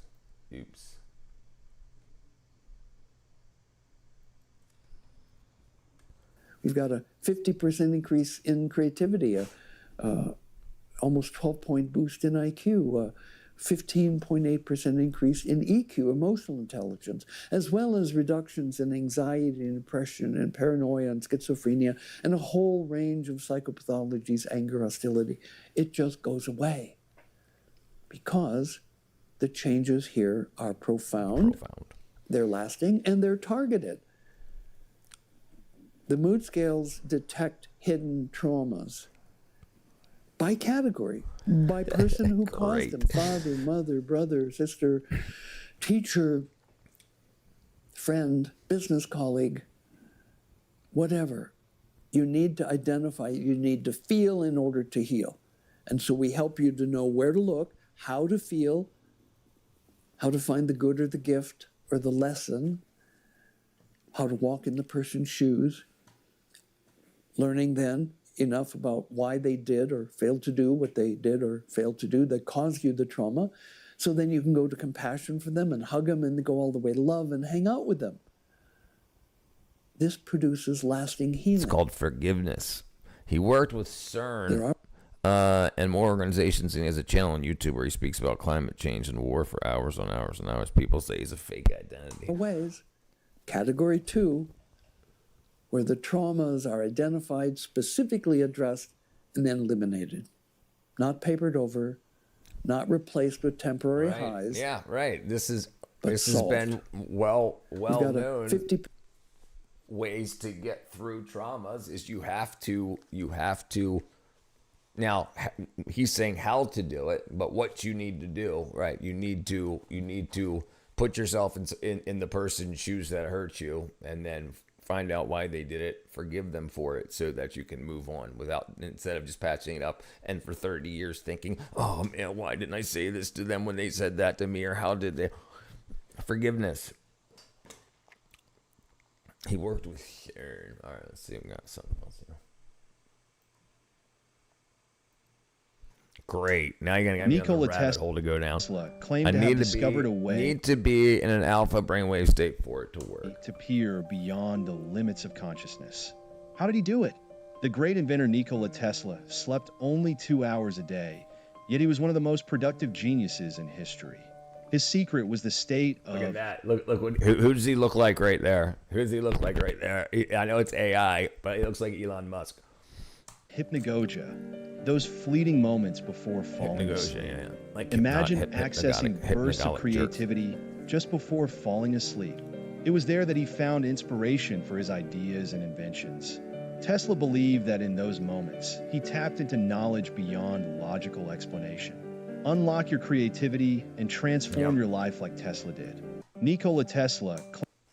Yeah, and I tell you what, the world's first trillionaire. A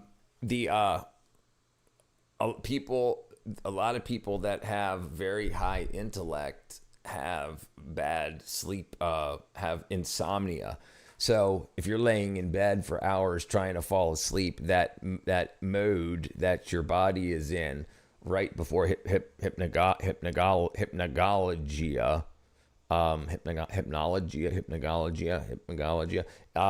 it's that area right there before sleep that like you're not yet flowing into dreams. But if you stay there for hours, and you could think about a whole. But people that fall asleep very quickly, they zoom through that. But people that lay there for hours and hours, not saying it's good for your health and whatnot, but depending on what your path in life is, it can be. And that's I've had that my whole life. A very, very, very tough time falling asleep.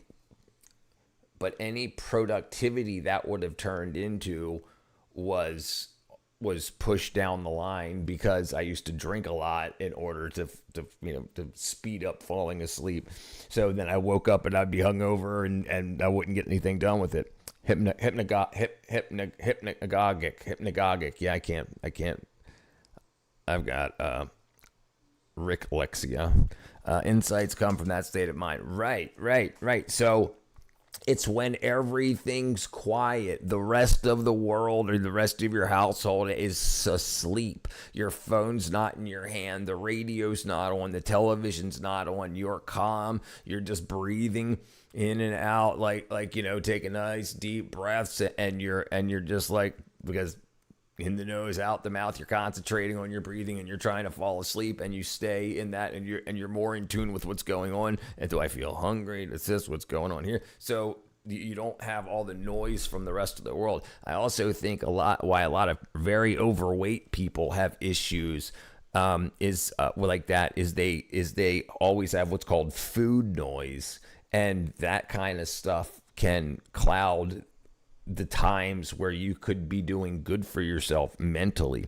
Yeah, deep relaxation, but not sleep. And the thing is, I wasn't fighting the sleep. I was inviting the sleep, but I just couldn't fall asleep. Nikola Tesla indeed needed some melatonin and some B12, D3 to bed productive. Yeah, right. Then he'd only slept a half hour and he'd have done a lot more work. Yep. I tell you what, I'll tell you guys in the next couple of days, but I started adding methylfolate to the B12 in the morning, and like we'll talk about it in a couple of days, but it seems to be very beneficial. Okay, let's see. Boom. Okay. Yeah, dude, I agree. It's really, I wanted to give it a couple more days before I started talking about it, because I was going to do it for a couple more days with the B12, and then I was going to stop it for a day or two and then start back up and see if it really flows through for the rest of the off days or whatnot, to see if I need to dose daily or not. But It's definitely worth. And here's a very important thing. Why it's also very important is they have methylfolate is not folic acid. And if you buy folate, a lot of times it will be folic acid, and you'll see folic acids added to our flour and our doughs and breads and whatnot. And they'll say that it's put in there to help prevent neural tube defects, birth defects. But folate helps with that. But folic acid looks almost like folate, and it doesn't allow other folate. It doesn't allow the real folic acid, even the stuff you get from your diet normally. It doesn't allow the folic acid to enter cells. So it's the same kind of thing with the wrong B12, where it'll show if you get a blood test for folate, folic acid is acceptable on the test. So it'll say you've got plenty of folate. So you won't show deficient, but your cells aren't getting it. So you still have the exhaustion and whatnot. I remember seeing The World in 4K when I started it. Yeah, so when I first corrected my B12 deficiency, that's what happened. Greens were greener, reds were redder, blues were bluer. Colors were more pronounced, like it basically it looked like I didn't have the printer ink that my eyes needed, and it cleared a lot of that stuff up in the first couple hours. Adding folate. Now, if I was B12 deficient and I took folate, it would probably have some sort. But B12 and folate work hand in hand, and it's used in like every cell in the body. Folate is folic acid. Methylfolate, not folic acid. Eddie Van Halen was incredibly creative with smoking and drinking. What is his vice? Yeah, that happens to a lot of people. Edward Van Halen has more acids than most rock stars. Not only more saturated colors, but also feel like I start to see more frames per second. You haven't noticed? Hey, I mean, if you don't have a B12 deficiency, then your body's got enough B12 to not have those issues. But the excess B12, to make sure that you have good stores and things like that, it can then go to help other parts of the body, repairing the myelin in the brain, making sure that you don't get overly emotional and play times that you would. Like, I don't cry at dog food commercials and stuff like that. It's, when let's just say that I might have at some point. But one of the huge things I noticed right off the rip was the brain fog and scatteredness within. I noticed a difference in the first hour, but within the next couple of weeks, a lot of things like the sleep and stuff got a lot better. I get excited. I wouldn't call it mad or angry. I get excited when I get to arguing and debating and stuff like that. But a few seconds later or the next day, people say, oh, that's bipolar. I'm like, no, it's not bipolar, but I got other things to get to, and I'm not willing to just I'm not mad, or I want to just keep chasing somebody down and beating a dead horse. Methylfolate gave me more benefits than methylcobalamin. I feel great. Yeah. So one of the big things, like I said, in America and now shortly in the UK, they add folic acid to our diets. So it's even more important in America and the UK, because you'll end up with too much folic acid from them adding it to the foods, where it's now important to make sure that you have folic acid, methylfolate in all of your stores and receptors, that the folic acid won't screw up the chemistry. I gave you Euphoria. I haven't taken that much. I've only taken 1,500 micrograms. We have folic acid right here too, yeah, in Brazil. All right, let's see where we at. Destructive tornadoes, trees on fire, poop throwing. Life is inhabitable. Oh, dirty diamonds.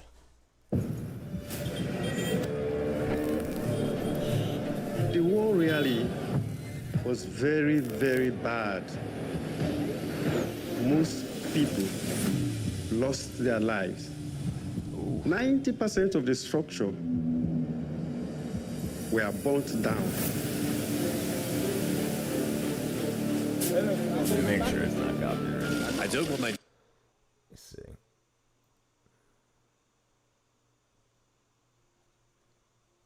children to become diamond miners. I do it for my children, but it's so hard. I'm fighting for them. They are my only reason. My biggest motivation is my children.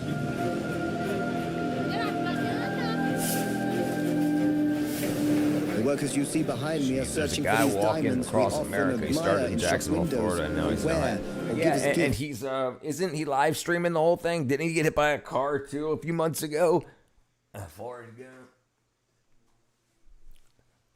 Gump. Let's see. He's live streaming, right, Mr. George? No good operator. Live streamer walking from Florida to Seattle.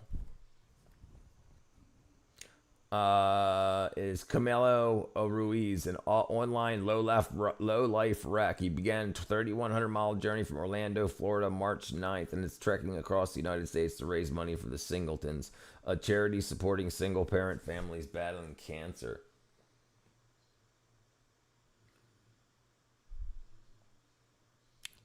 Bam.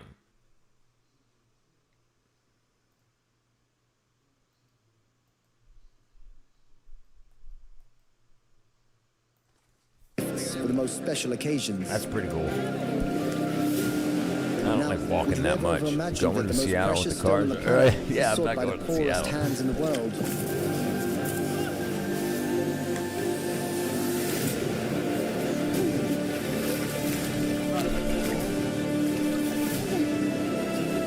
This morning, they told me It that ain't if I no don't find joke, anything, brother. The other there'll be no streamer food for probably me. died. No, that was him. That was him. Same one. No, same one. That was him. And like he was pushing a cart that had like his cameras and stuff on it. Here, let me see if I can find it. Okay. Hit by car. The live streamer you're referring to is Isaiah Thomas. His charity Faith Walk was Philadelphia to California. Sorry, this is another guy who's going from Philly to California. Rich, people are confusing me sometimes. Why is that, little Native Mama? Yeah, I mean, they're confusing. But in your case, what's up? Let me see if I can find it. Yeah, watch this. The day a streamer got hit by a car driven by one of his own followers while live on stream, and the reason it happened is absolutely unbelievable. His name is Humble Zay, and he was live streaming a crazy challenge, walking across the entire United States, all the way from Philadelphia to California. And he decided to do it for an incredible cause. His goal was to raise $200,000 to build a trade school and help underprivileged young people. But when day 34 of the challenge arrived, the streamer had no idea what was about to happen. He was walking down a highway while a car slowly followed behind him. Then, out of nowhere, the car suddenly accelerated and slammed into him while thousands of people were watching live. The impact even damaged a lot of his streaming equipment. And this is where the story gets even crazier. The driver who hit him was actually one of his fans who was there trying to protect him from traffic. And if that fan hadn't been there, something much worse could have happened. That's because the fan's car had just been involved in an accident. An 82-year-old driver crashed directly into the back of his vehicle, causing it to lurch forward and hit the streamer. Thankfully, Humble Zay wasn't seriously injured, and he continues to this day with his challenge. It's so Leering Center. I have to find a diamond, but if I find nothing, I get whipped and I'm not given food.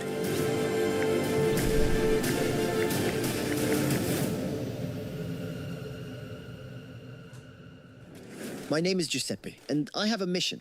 To travel the world, to meet the most Mr. extraordinary people on the George. planet, No good and to ask operator. them a simple question. No good operator. What does happiness mean to you? Welcome to Project Happiness.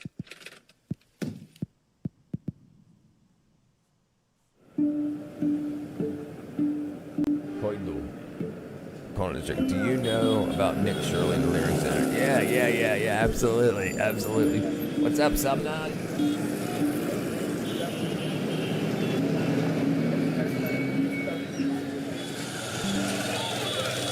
We are in Koidu, a name that probably means nothing to you.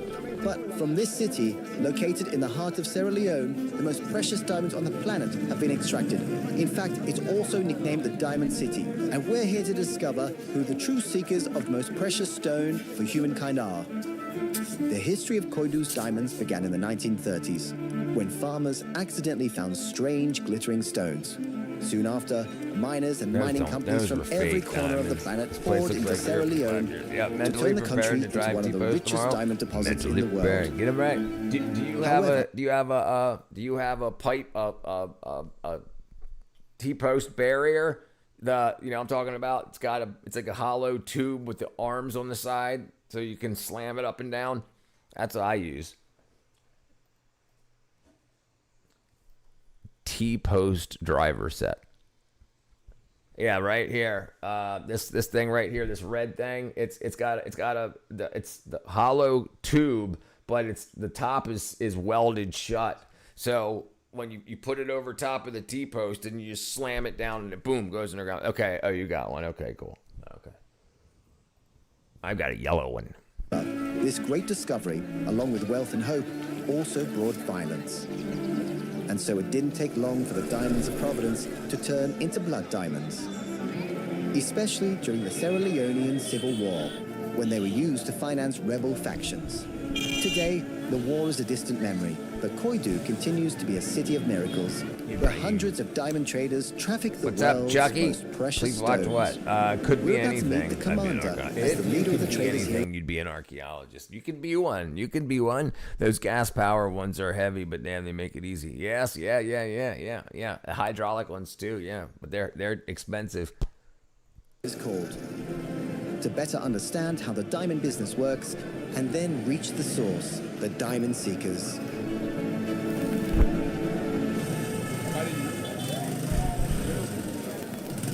Too old. Sapphire piece. Sapphire. This 5-piece weigh 10 karat 48%. When we have a stone like this, we weigh it. Sure. When it is 4 carat, we make sure that we assess the 4 C's of the diamond. Clarity. The carat, clarity. the color, the clarity, and the cut. We used a loop shouldn't be cut yet. to assess the Our quality card of gears. the diamond to make sure that where there are That's funny. inclusions. All right, in the somebody go diamonds, ahead and ban we look out for Chuck. black, All right, I'll never red wear spot, or own feathers, a diamond for and that so rare forth. reason. Yeah. I'm not a big fan of diamonds either. The time where the diamonds were used for the war. Yes, I can remember. You know, the rebels really used diamonds in Kono district to fear the war. When they came here, they make sure that they drove every citizen from Kono district. The war really was very, very bad. I never had a people diamond either. Lost their lives. To be specific, Kono district was razed to the ground. 90% of the structure were burnt down. It's not easy for the commander to talk about the Civil War, and noticing the emotion in his eyes, we decide to turn off the cameras. However, he tells us with a certain disillusionment that the diamonds have made him and his people sick, as they dedicate entire lives to frantically searching for them. With great caution, I ask if it's possible to enter one of the dozens of mines in the city to talk to the seekers, and surprisingly, the commander agrees. No, I believe their curiosity no, made that's exactly right. It's all marketing. It's all how they market it. Right.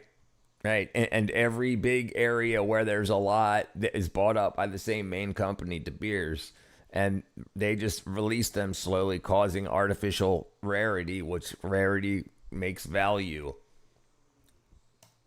Did you see that Mr. Beast? I saw he was live streaming. I think it was yesterday, maybe even today. That he was almost there. He was at like 499,990,000 something. Yeah. Thank you, little native mama. Bam, ba-boom, bam. Thank you, little native mama. Throwing me the jewels. Perfect for the diamond episode. Mines, with his right-hand man, with whom it would have been impossible for us to enter. Everything here is controlled. Obviously, you can't mess around with diamonds. It's an important business in which everyone works, men, women, and children every day. So you have to imagine Right, that like Koidu is why really just why wouldn't these people just go into another area and do them if they're working for another company? Because the people that are buying them, it's all logged and it's all cartel stuff. What's up, Loretta? Dun, dun, dun, dun. Yep, I would agree. Ba Silver, absolutely. Village within a oh, it's vast male mine, wife. I thought it was an Arab. Yep, where yep. everyone is involved.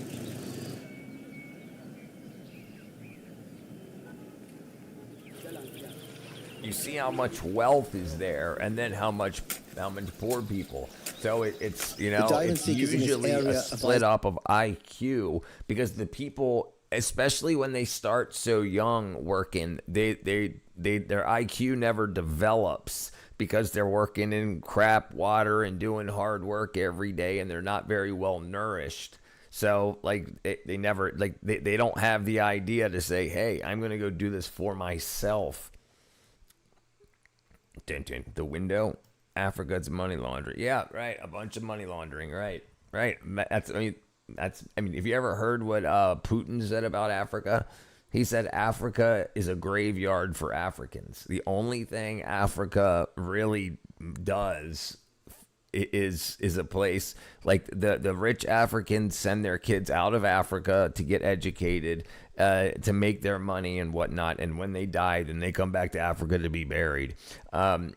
Go to Arkansas and dig your own diamonds, right? Go, yeah, but even in their own areas in Africa, just go somewhere else and start digging. But they think that that's the only area that they'll be found in, is the area that they're digging for them. If they spent that much time digging in other areas that people aren't digging in, who knows what they would find? But they don't know the difference between quartz and diamond. So who knows what they throw away? Have you seen the Asmongold video about donating money to Africa? It's making it poor. Yes. Yep.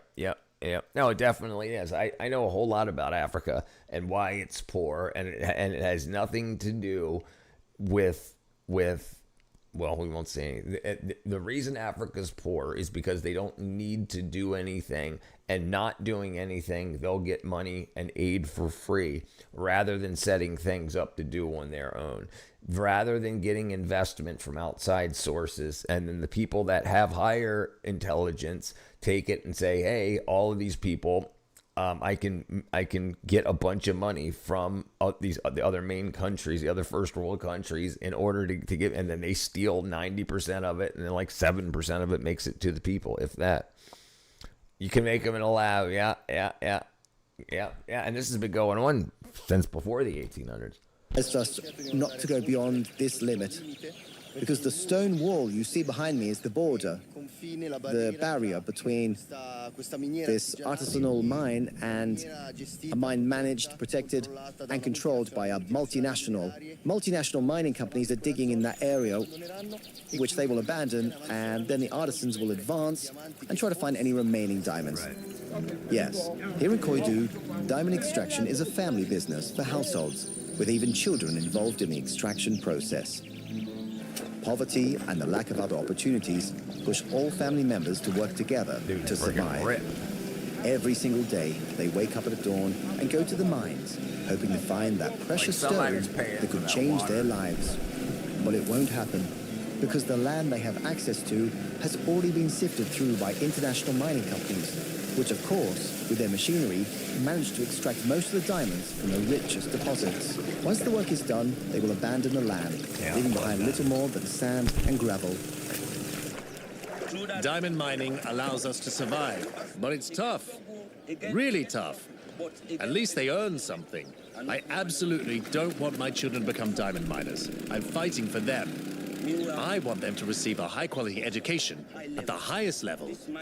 I do all this work and dirty my hands to make them study. I don't want them to end a life like me. I'm here for my children, but it's tough. I'm fighting for... But the thing is it's education, and one of the big problems is that the what they're taught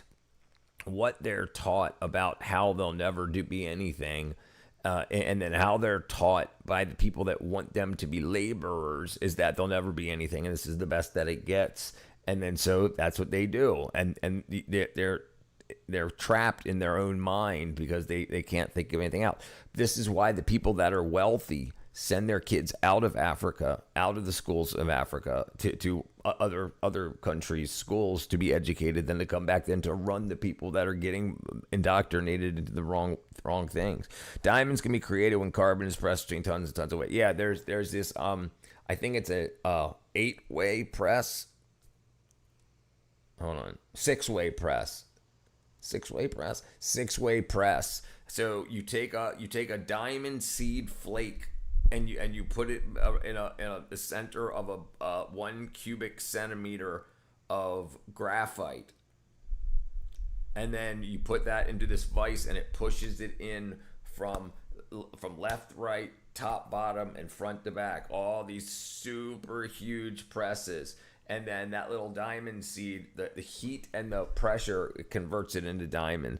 That boy earlier said he'd get whipped if he didn't find it. Yeah, it's probably, but by who? By his parents? Who knows? Or he might just be saying that to be like, hey, you guys that are here filming this YouTube video, it's going to get 8 million views. Please leave me a couple $100 or a couple fives of dollars. So, and who knows? I mean, maybe somebody will beat him, or maybe it's a sob story. And the new chief's doing good things in Africa. Good. That's heartbreaking, the trashiest way. God bless him for not knowing. Yep. It's a very wealthy country. Very wealthy. They've got some of the best lands to grow food, and they don't know how to do it.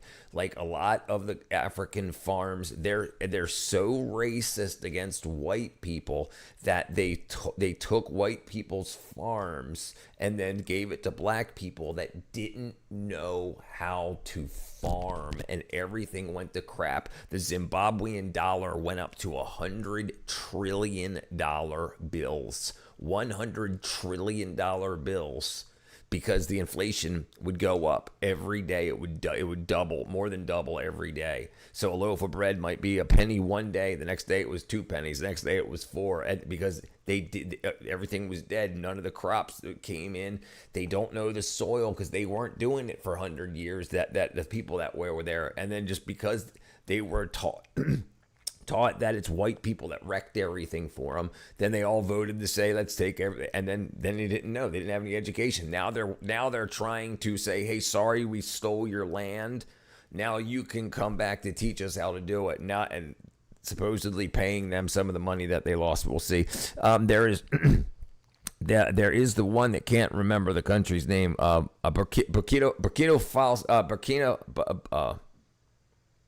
Burkina Faso.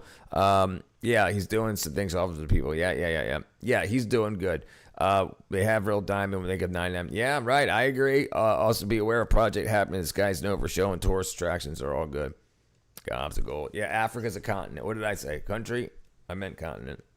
If I say country. But here, let me see if I can show you this. Okay, we don't need to go into that right now. We don't need to go into that right now. For them, they are my only reason. My biggest motivation is my children.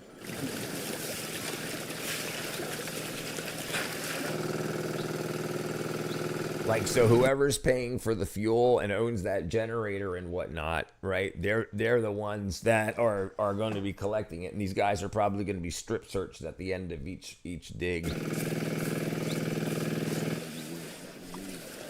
All of this.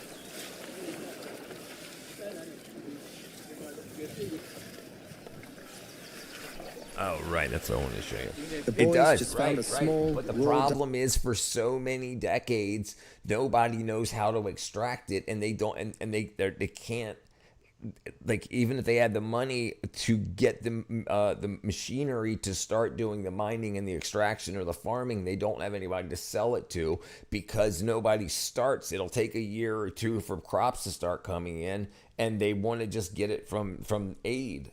Right. And so then the people that are making money on the aid want to stop those mining and practices because then the aid will stop. Then they don't need the foreign aid minister that makes a bunch of freaking money off of aid, and the people that steal it when they're supposed to be distributing it. They don't want that to go away. So they hijack and what would be the growth, because they don't want to be they don't want to be irrelevant. They won't, they're making so much money, right? No word for maintenance. That's right. That's right. No concept of maintenance, right? And there's what's called polychronic.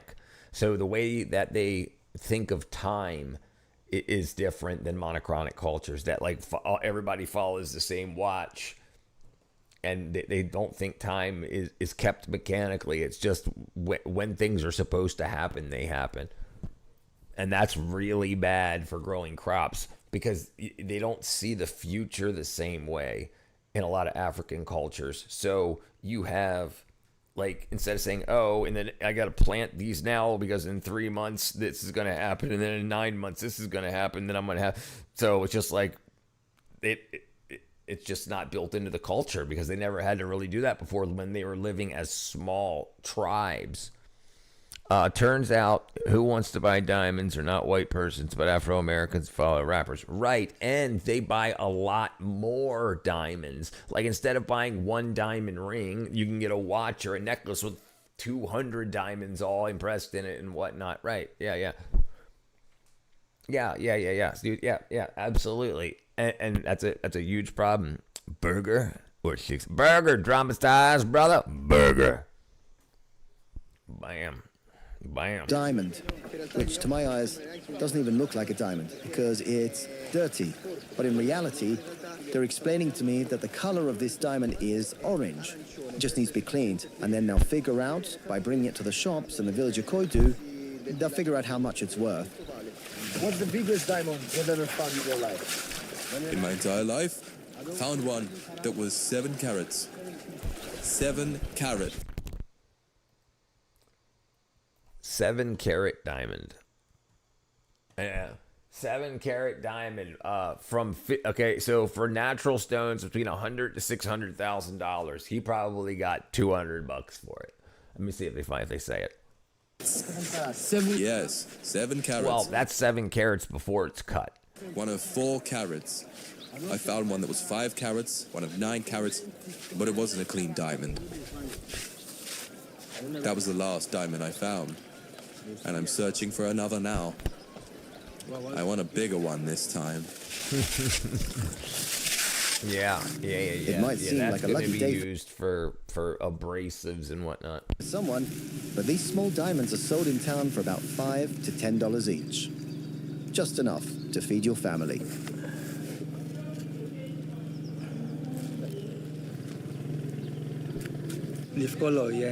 Beautiful. With this lens, you can see it, appreciate it much better.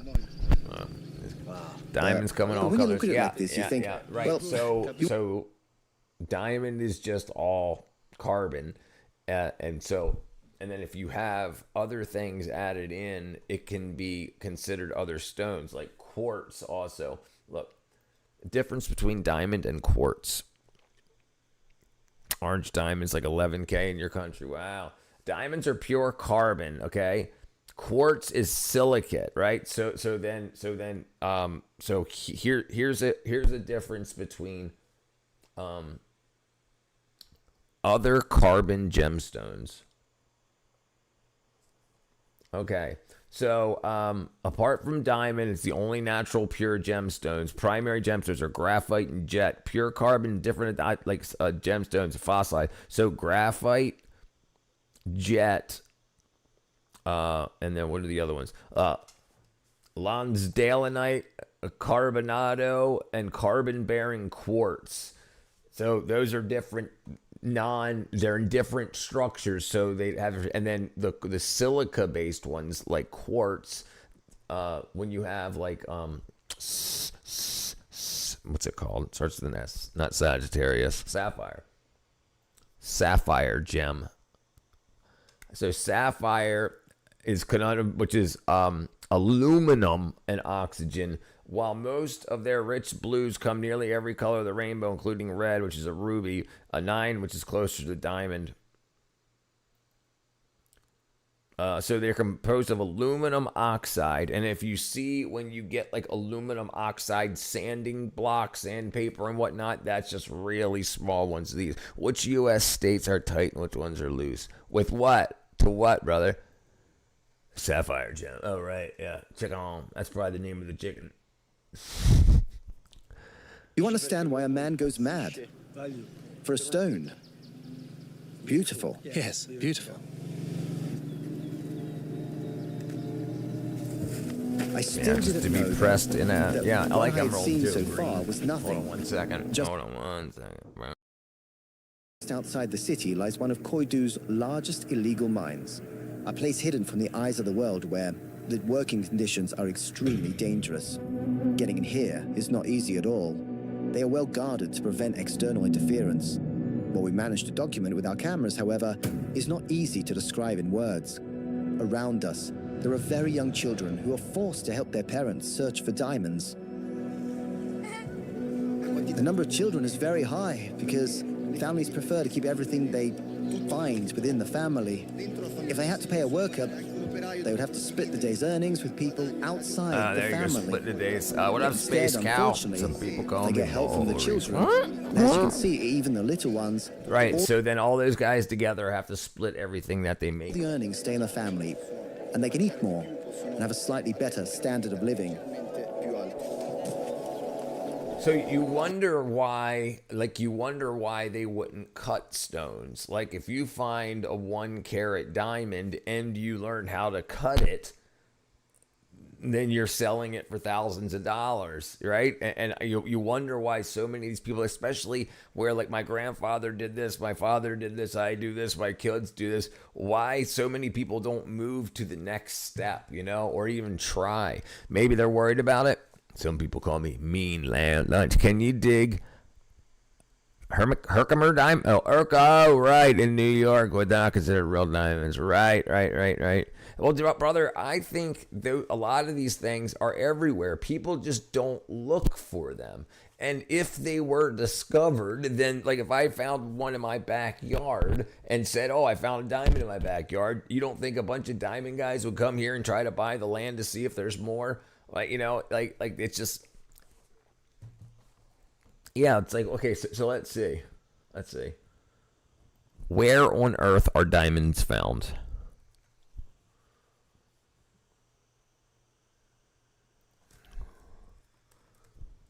Oops. Diamonds are naturally formed deep, blah, blah, where they're found geographically. North Band, Canada and Russia, Angola, Botswana, Democratic Republic, Congo. Diamonds originate 100 to 500, 100 to 150 miles underground, extreme pressure, temperature, secondary deposits. That's alluvial. Alluvial means on the surface. Weathering and river currents erode volcanic pipes carrying diamonds downstream. Meteorite craters, shock from extreme heat from meteorites. Yeah, but geographically. And the other things you could possibly find. But alluvial is when people were just walking around and said, oh, there's gold here in this stream. So then they started looking. But people don't typically just start looking in their own property. And all the property like around here was dug up and everything to run the plumbing. And if it would have been found, someone would have been found, it would have been found during those processes. Herkimer. All right. Let's say, boom, beam, freaking space kill.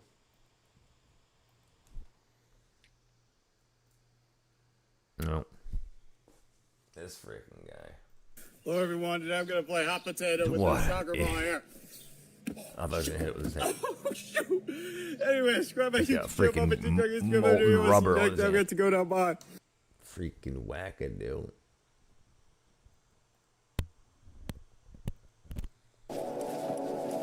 Right, but alluvial means on the surface, right? So like in Africa, there's some alluvial gold, or at least there was a lot. Obviously, people will pick it up.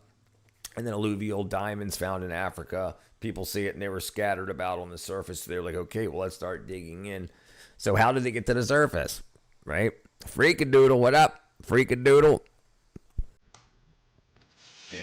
Under the scorching sun, they carry heavy sacks of gravel all day long to other children, often their own siblings, who will sift it in search of diamonds.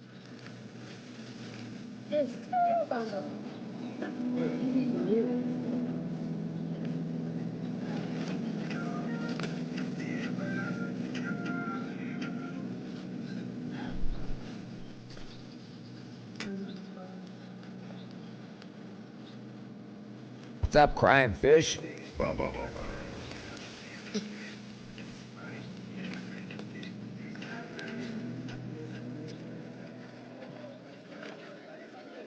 It's interesting to know that this land actually belongs to no one, because it's the waste from large multinational industries that have exploited this land for years and then abandoned it. Once abandoned, however, all the locals, all the illegal workers, come here to re-sift on this land and search for the tiniest speck of diamond. Yeah. Or Good gold evening. that might be here. It makes no sense which can to me feed the them for way a they day. dig diamonds out of the sand.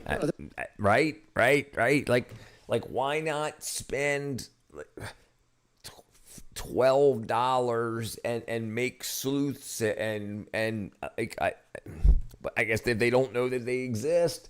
Go see how people do it and see the equipment they use and say, how can we build something like that? It's like, it just doesn't seem like, why don't they progress to the next step? Like, why haven't they progressed to the next step of mining in the past like 40 years? Not much right now. I had a long day at work. Ended a fight with a boss. Uh-oh. That's right, Sergey. Sorry, brother. Sergey, diamonds are forever. It's almost like they're acting, brother. I think that a lot. You do this. You say, hey, let's do this for a couple hours while this dude films. Set up a GoFundMe and let's get a bunch of money from a bunch of wackadoo Westerners. The boss was like, I just want to tell you, you've done a great job. And I was like, I'm not finished, idiot. Sergey. Okay, let's see. Oops.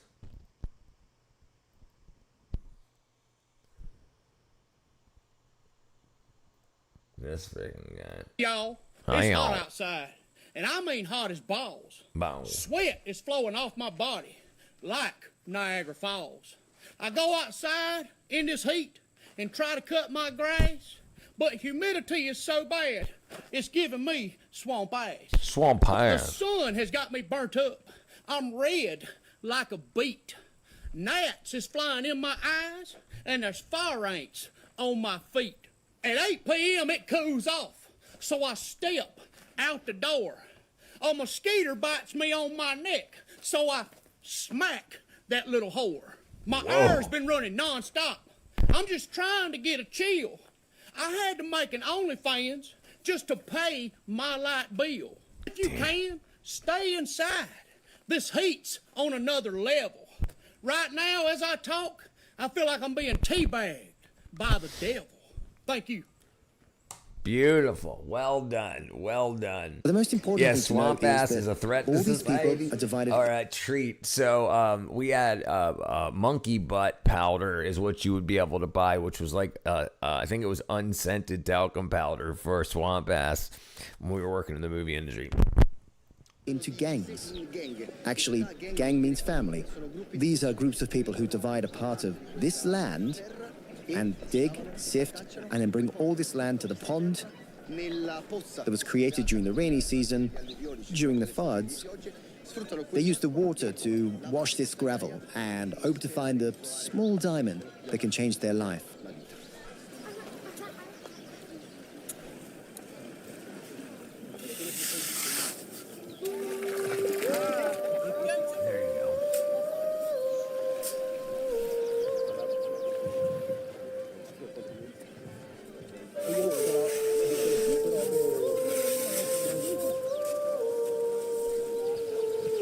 It definitely stinks, brother. Brother Robert. And knowing a little bit about caves and mines, that was a gold mine, not a diamond mine. Yeah, that's what I was thinking too. What the one that they showed, that was the strip mine thing. It's not changing their lives though. No, right. Like, and all the, like, I can understand if a family's doing this, but hundreds and hundreds of people are. Like, why would you not? I just don't understand.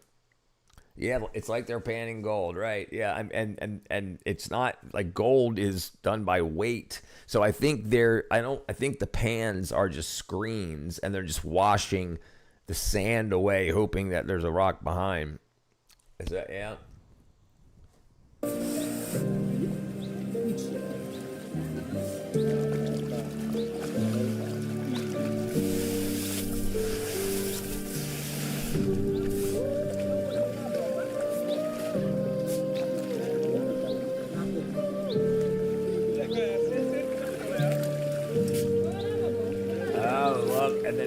he's got sponsor a child and change his future. I wonder if that goes to a donation thing.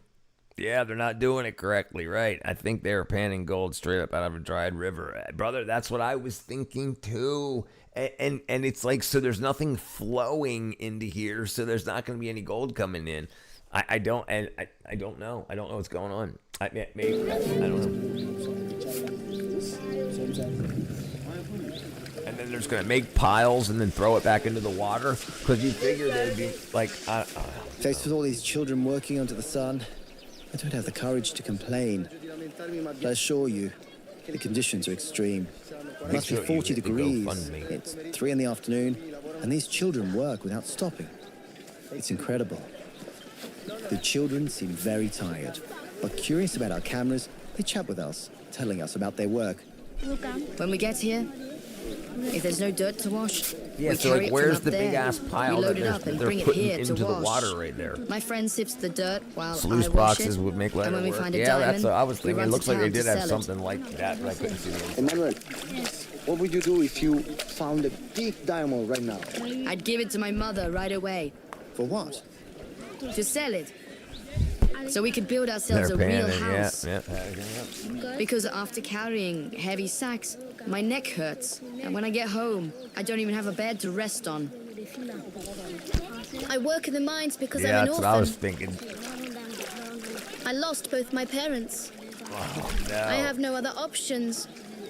But Brother. I'm sure I'll find a diamond and go back to school to study. Brother, yeah, I think this is all a freaking hoax. Like, so let's see where this goes.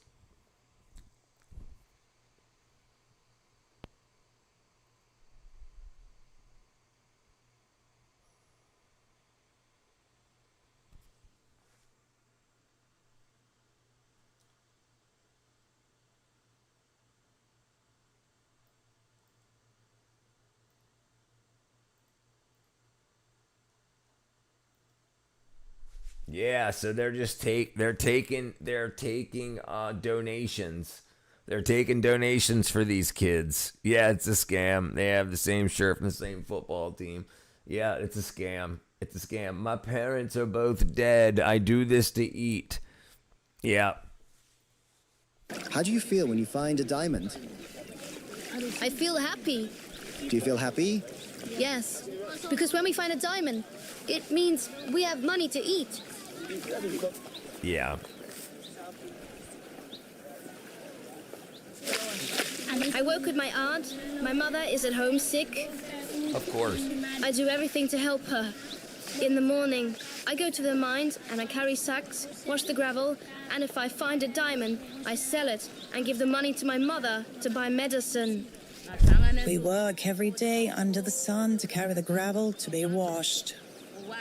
Sometimes, if we're lucky, when we find a diamond, I sell it to feed my children. Other times we find nothing, and so I have to borrow money to buy something to feed my children. It's a difficult situation. My children don't deserve this. When we are She's got gold earrings in. She got gold earrings in. here all day. It's You not donate a good certain because amount, they say when people they get donate home in the way more evening, false they names start to to feel false their cold, kids. and I have to and rush have to the money find washed medicine out. for them.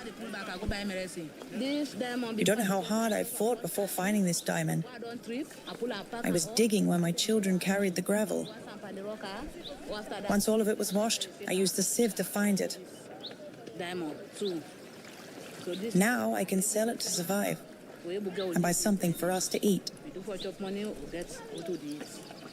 It's very small, not worth much. What is the value, more or less? It's not even worth €2. How often do you find those diamonds? I don't find these diamonds every day. Sometimes I work here all day and find nothing. Children grow up inside these mines. He's got And the long older they sleeves get, on. The more they understand where those diamonds they search for end up. Every diamond we find is for the whites. The whites know the value of the diamond better than us. Get with the program, And they are the son. ones who enjoy the diamonds. You know that it's very valuable. Yeah. You know? Yeah. But the whites know better than us.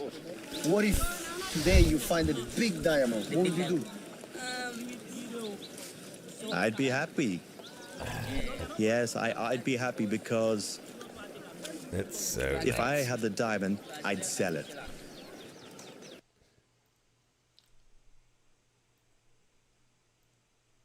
Yeah, so the left winger home lie.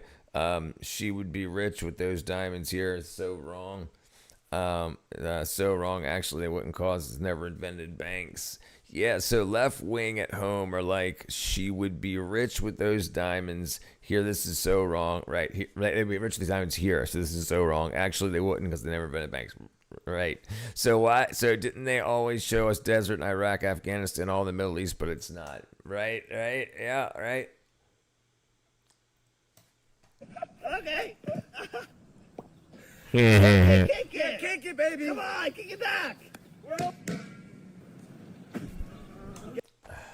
Guys, good?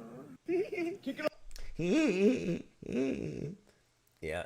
Everything's fake. These are definitely And the the most super sob stories.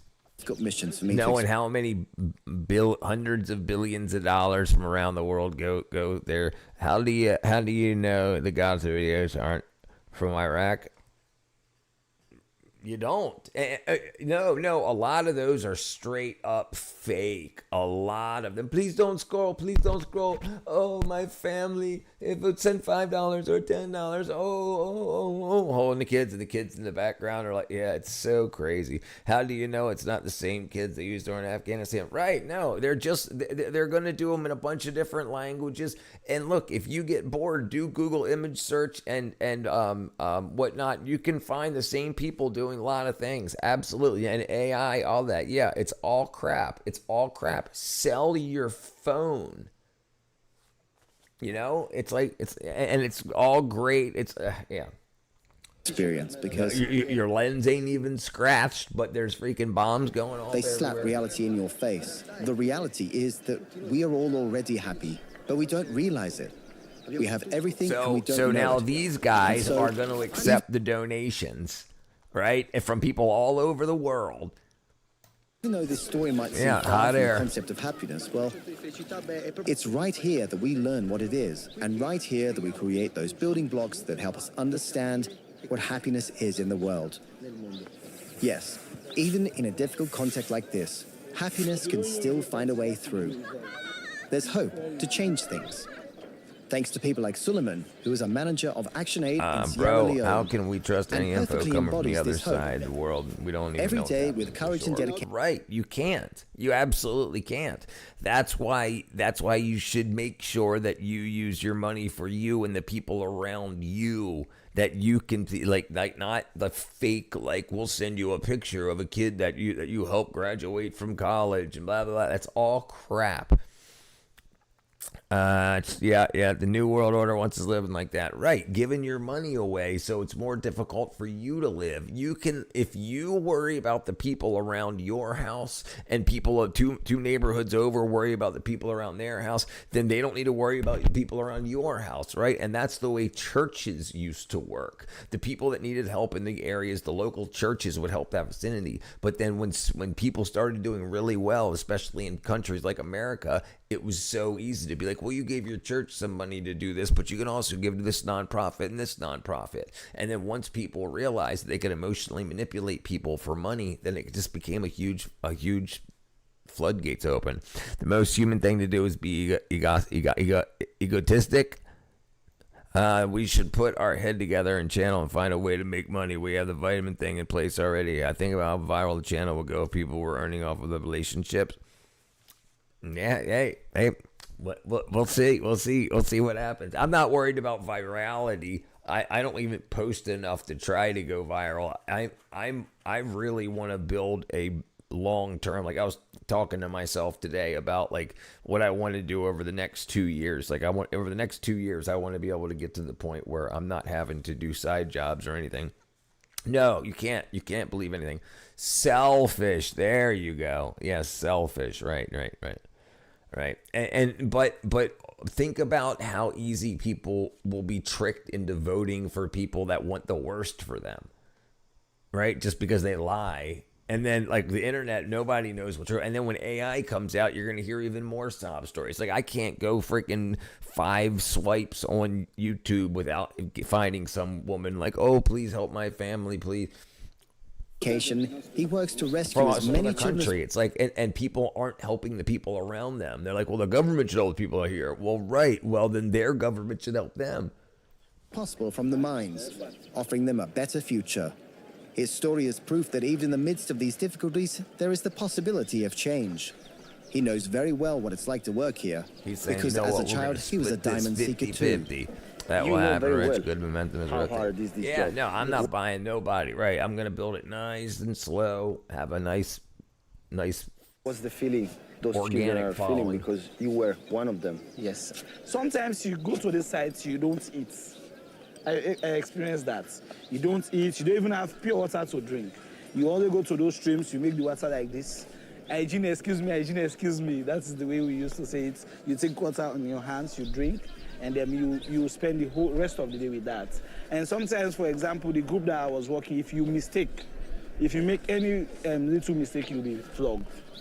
Yes, because I was working with Buying adults, exposure and is I too was darn the youngest expensive in my one. country. How old were you? I was within the age of 10, 8, It's not 9, worth 10. it to me. Like the age of... Yes, my like country this discovered over yes, 9 organizations. I started scamming people even with way God younger scam. than There's thousands of them, and there's thousands of lone wolves doing the same thing. Yeah, it's. You know. How much does he weigh, one of those? Where the bags, the weights are different, you know. The full bag, when it's full, like a full rice bag, is 25 kg. But for them, it depends on the type of person that is carrying it. If it's wet For or not. Combas bag, it's maybe 15 or maybe 20.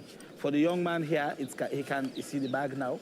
For this one, you can approximate it to be at 25. So this one, he's going to carry this one. This big one. And What's Comba is going to carry that one. Can I try the combo one? Yeah. Yes, you're okay to try. Because Give him something to cover his head. For here. I'm sure I won't even be able to lift it. So he can do it by himself? No, they support him.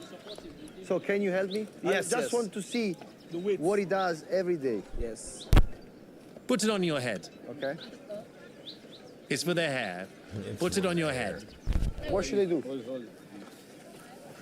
Okay. Yes. Wow. Wow. Where should I go? Down. That way. The video of Gaza had snow last year. More snow fell 2013. This is Combas load. No masking. If I gave money to someone on the street, right? That's what I'm saying. You can do that. Help people that you can see, that you can have, you know, like, so you know, rather than. And the thing is, when you give to like NGOs and whatnot, 90% in a lot of occasions goes to the administration of the NGO, and sometimes less than 10% goes to the actual cause. Sometimes 0, especially when you're giving things that are out of the country. You got no idea. You can't follow up. I can't help it. I'm always searching to find ways to make more money, and just so my brain is wired, I bought cakes for $800. That's a good way to make money right there, is flipping stuff. Absolutely. Like if you got the time to go search for good finds, absolutely. They spoke a lot about Hamas in the Epstein files.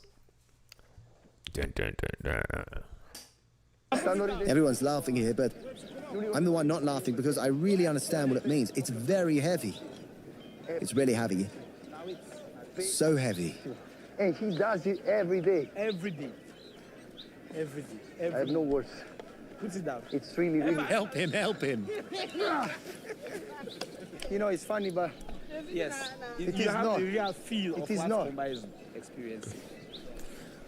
You are a strong man. You are a strong man. We'll get you lots of money.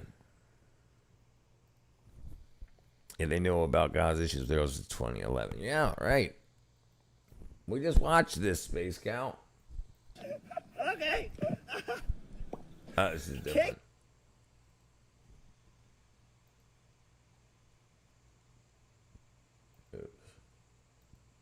Oops.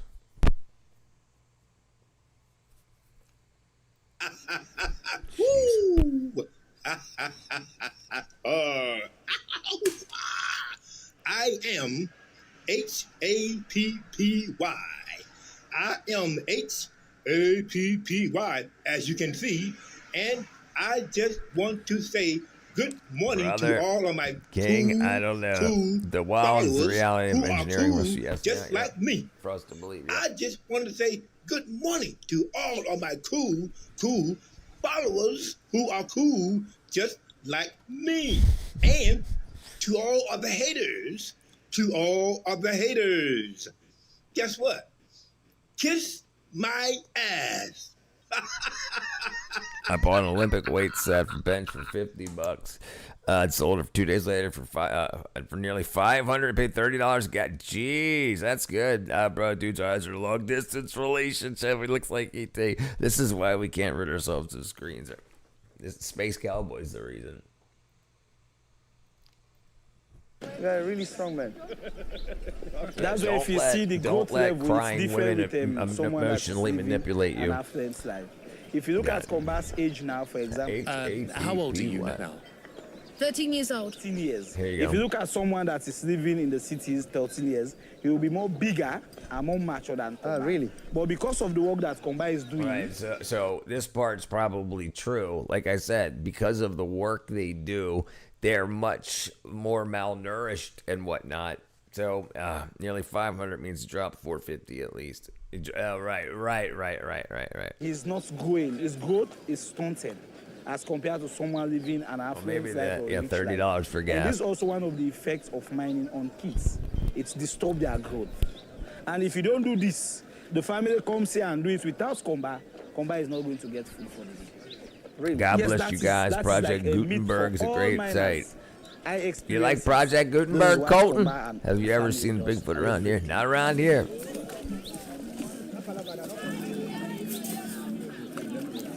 This is not mining for children. This is not an employment. Why do you allow this it? This is child labor. You just demonstrated there. You know what it feels now to carry just 10 kilograms of sand from this point as far as maybe 2-3 kilometers to the washing site. That's more than And 10 this is what kilos. these child miners do on a daily basis. They will transport it maybe 20, 30 times. What can we do to stop that? We support them to take them off the mines. I was an example. Just donate, and today and I'm we'll here get as an these action. kids out of here, I or was we'll make educated, more I went to the videos university, and I have make a more lot of money. other education. And to me, I felt proud.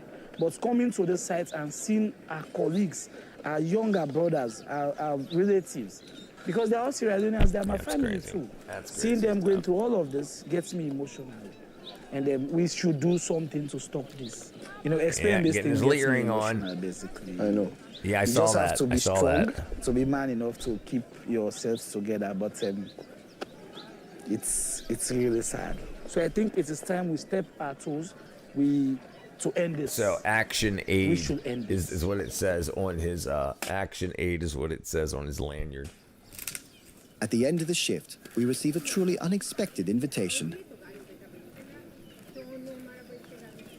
I'm going to Kwamba's house, to his family. It surprised me a lot that they haven't done anything today, and maybe they won't eat. Yet they invited us to their home to offer us something, just enough to make us feel at home. And it's touching, and also curious to see where When these you're people done live, with this where video, could Kwamba you lives, react to where the he spends his PlayStation daily 2 life, prototype and video? we're just about to Okay, enter his all right. home. This should be Kwamba's home. As long as it's not copyrighted. As long as it's not copyrighted.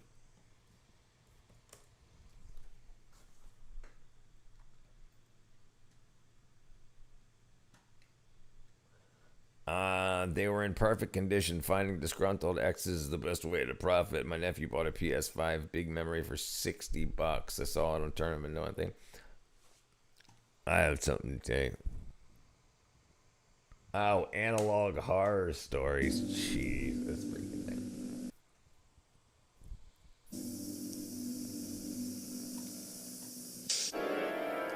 Yeah, hold on one second. Okay, just want to make sure you don't have copyrighted music in it. Something.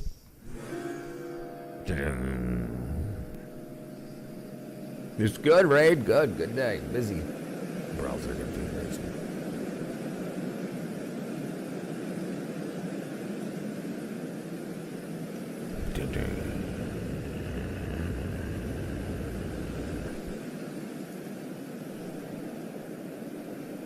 Hopefully it doesn't fizzle that.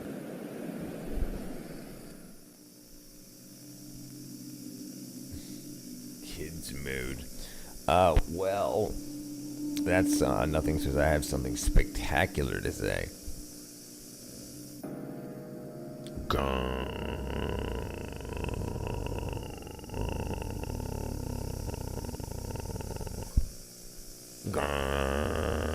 Something spectacular.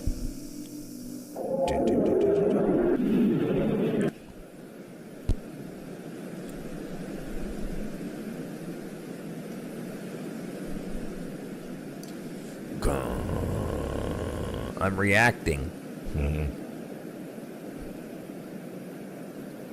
This is the PlayStation 2 prototype test, 1998.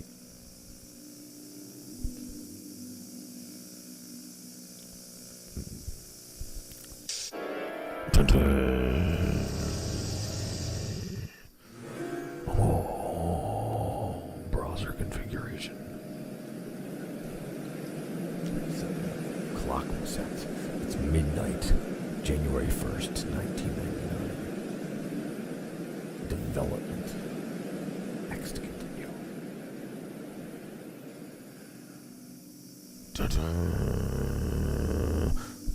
Warning, this menu is for authorized personal access only. Any changes will take effect on this console. System may glitch while running. Any changes made, use this menu with extreme caution to prevent further damages to the console. Press X to continue.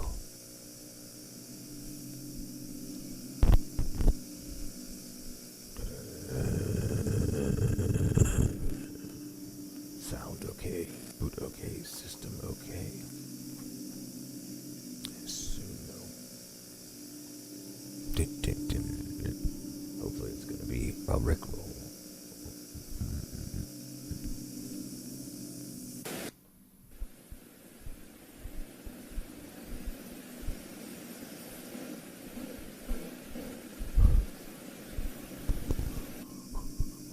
What's happening?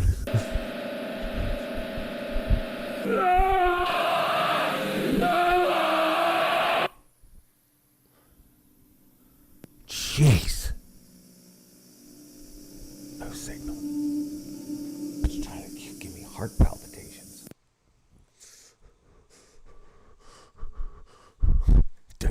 Freaking Mary Jane. This must be an early prototype because the theming is the only thing roughly consistent with the PS2 release was what? It's all right, Mary Jane. We've all got wants and needs. We've all got wants and needs. We're not watching this no more. There we go. Let's watch this. Okay, let's see. We got a couple more minutes left. I think it was satirical. I don't know what was going on. Total idiots at work.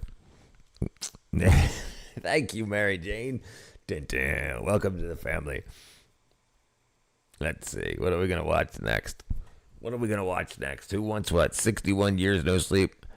Yeah, it seemed like a big scam video wanting people to donate money to the kids that said, both of my parents are dead. And, I'm good. I'm calming down. My chest. All right, let's see. All right, we can get into some of that stuff. Let's see how far we can get. Morocco's hashish drug trafficking. Oh, cooked alive. That eats humans. Can you watch something about snails taking over the world? I'm glad to hear I didn't miss other than another grift. Right, yeah, right. Another grift. Speaking of grifts. All right, 18 new games. Actually, let's do this. SpongeBob cracking. Wait, what's the dash cam of Twist X? It's not a horror video. It's all right. It's 11 o'clock. My butt cheeks is going to bed. I love you guys. I'm going to go to bed now. I'm ready to sleep. But I'll be, hopefully, I'll get a couple hours earlier tomorrow. But I'm going to head off to sleep. Uh-oh. Yeah, Carmelo. Oh, Clanton. All right, love you guys. I'll see you guys tomorrow. Bye-bye.